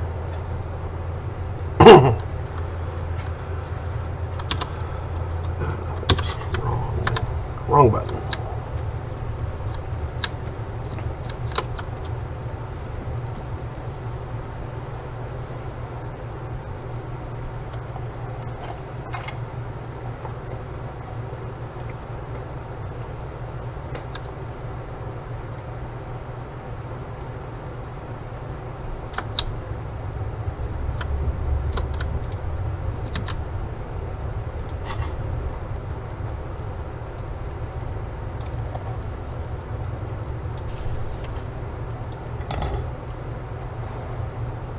Oh wait, the boombox isn't what I wanted. That thing is.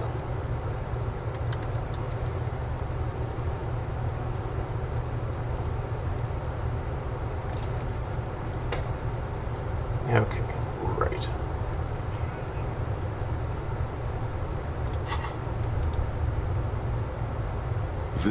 orange machine is dead still. It has a hand-cranked ice cream churner and an electric freezer. The ice around it.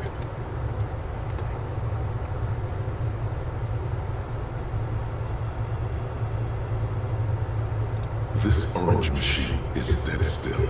It has a...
I don't think it's completely feral.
Oh yeah. The die. Keep on just...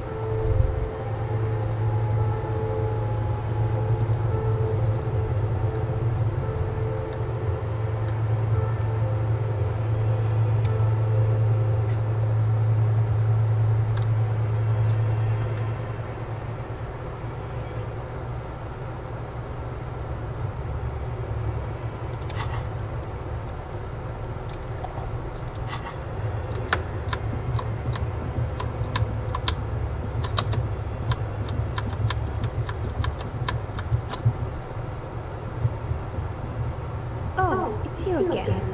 Are you looking for a die? Very good. That would be 7 real for one custom die. One universal die for Wirral Untethered.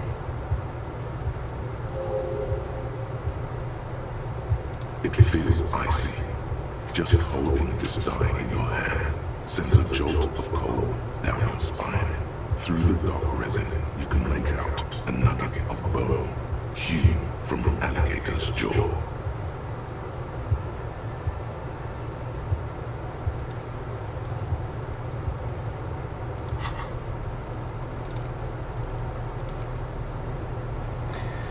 This standard 24-sided role-playing die can be used to get results for several dice. It's made of alligator jawbone cast in acrylic resin and embellished with frost motifs. It looks like a minuscule blizzard is stuck in there. Note, look at the map tab in the journal to see which white checks have opened.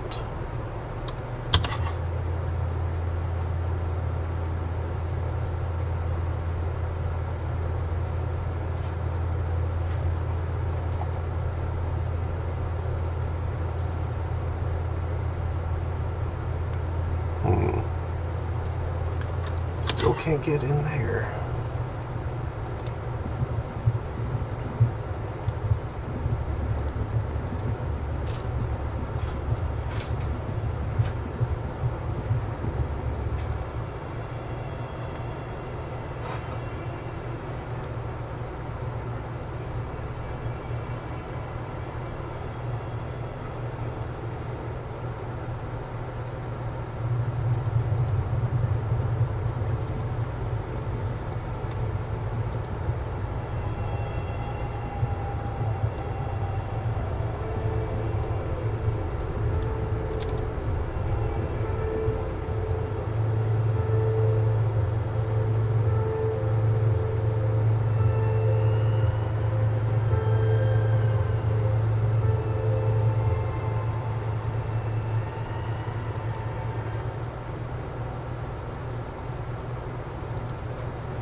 Can't I fast travel?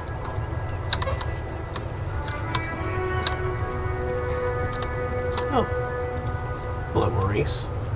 Officer, care to play a game with the lonely old man? Actually, never mind. Wouldn't be the same. The brick is gone. I can barely believe it, but it's really gone. Hell, most likely, he was an absolute kid. His hungry little heart finally gave out. The dock workers found him in the guardhouse this morning.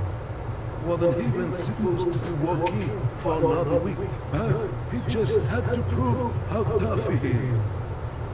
Did he feel like he has to prove he can still pull his weight? Doesn't need handouts. Yes, he was about to head home, cause when the dock workers found him, he was wearing civilian clothes and not the good uniform I saw him in all the time. Sometimes I thought he was wearing it just to piss me off. Now the joke's on him.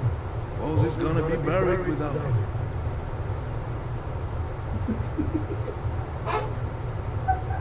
No, Ronnie was the most stubborn man ever shown. Nothing you or I could say would ever push him to do anything. The man... He has doubts, but right now he just wants to move on and not think about it. I repeat, an absolute killer. Even his whole army buddies didn't want him around. He was like an old fighter. The only people who could stand to be around him were Jenny and me. She saw something in him when we were just kids, and she never lost sight of it. And I thought if the most beautiful being in the world can love him, then there must be something worth holding on to. We've hated each other our entire lives. So much, in fact, that... Yes, I loved that angry prick. He didn't deserve it, but I did. You know what his last words to me were?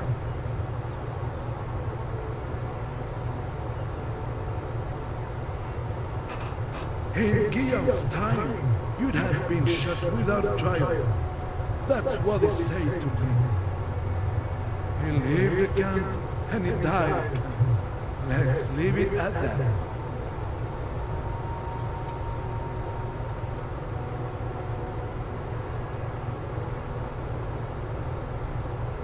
Let me see. This was 60 years ago. We all went to that parade. Young René looked so happy, and Jenny. I'm sorry, officer. I just... Thank you. Thank you for this little memorabilia. It really means the world to me. That was nice. A small thing for us, but invaluable to him. He probably didn't even know when I had my photo. I took them for myself. Took them to remember that all came. Nobody knew him better than I did. And I want to remember that all can't buy something. Strange how old cunt sounds almost gentle when he says it. Yes, we are both very sorry for your loss. It is what it is, part of life really. But to know someone for 79 years, then one day they're just gone. I just don't know anymore about anything really. But you must need something.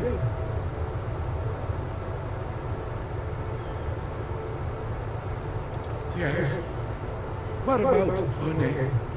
No. Yes. It is what I just don't know anymore. Oh, I'm sorry, Gaston.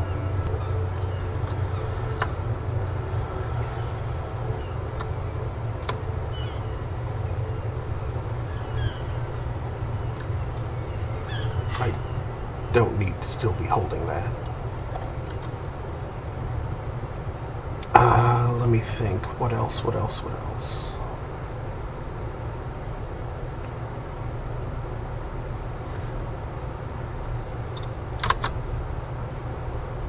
Well, it's nearly 8.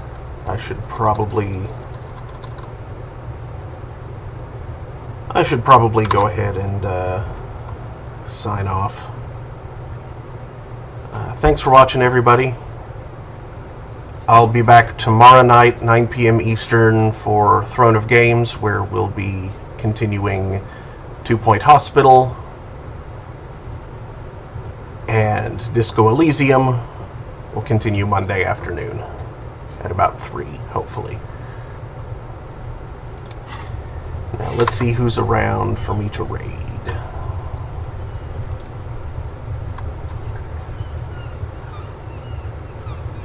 Aimfew is on. Let's go say hey to her.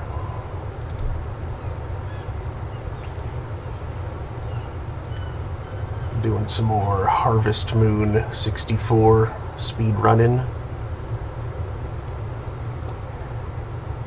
right now. So yeah, thanks again. Good night, everybody.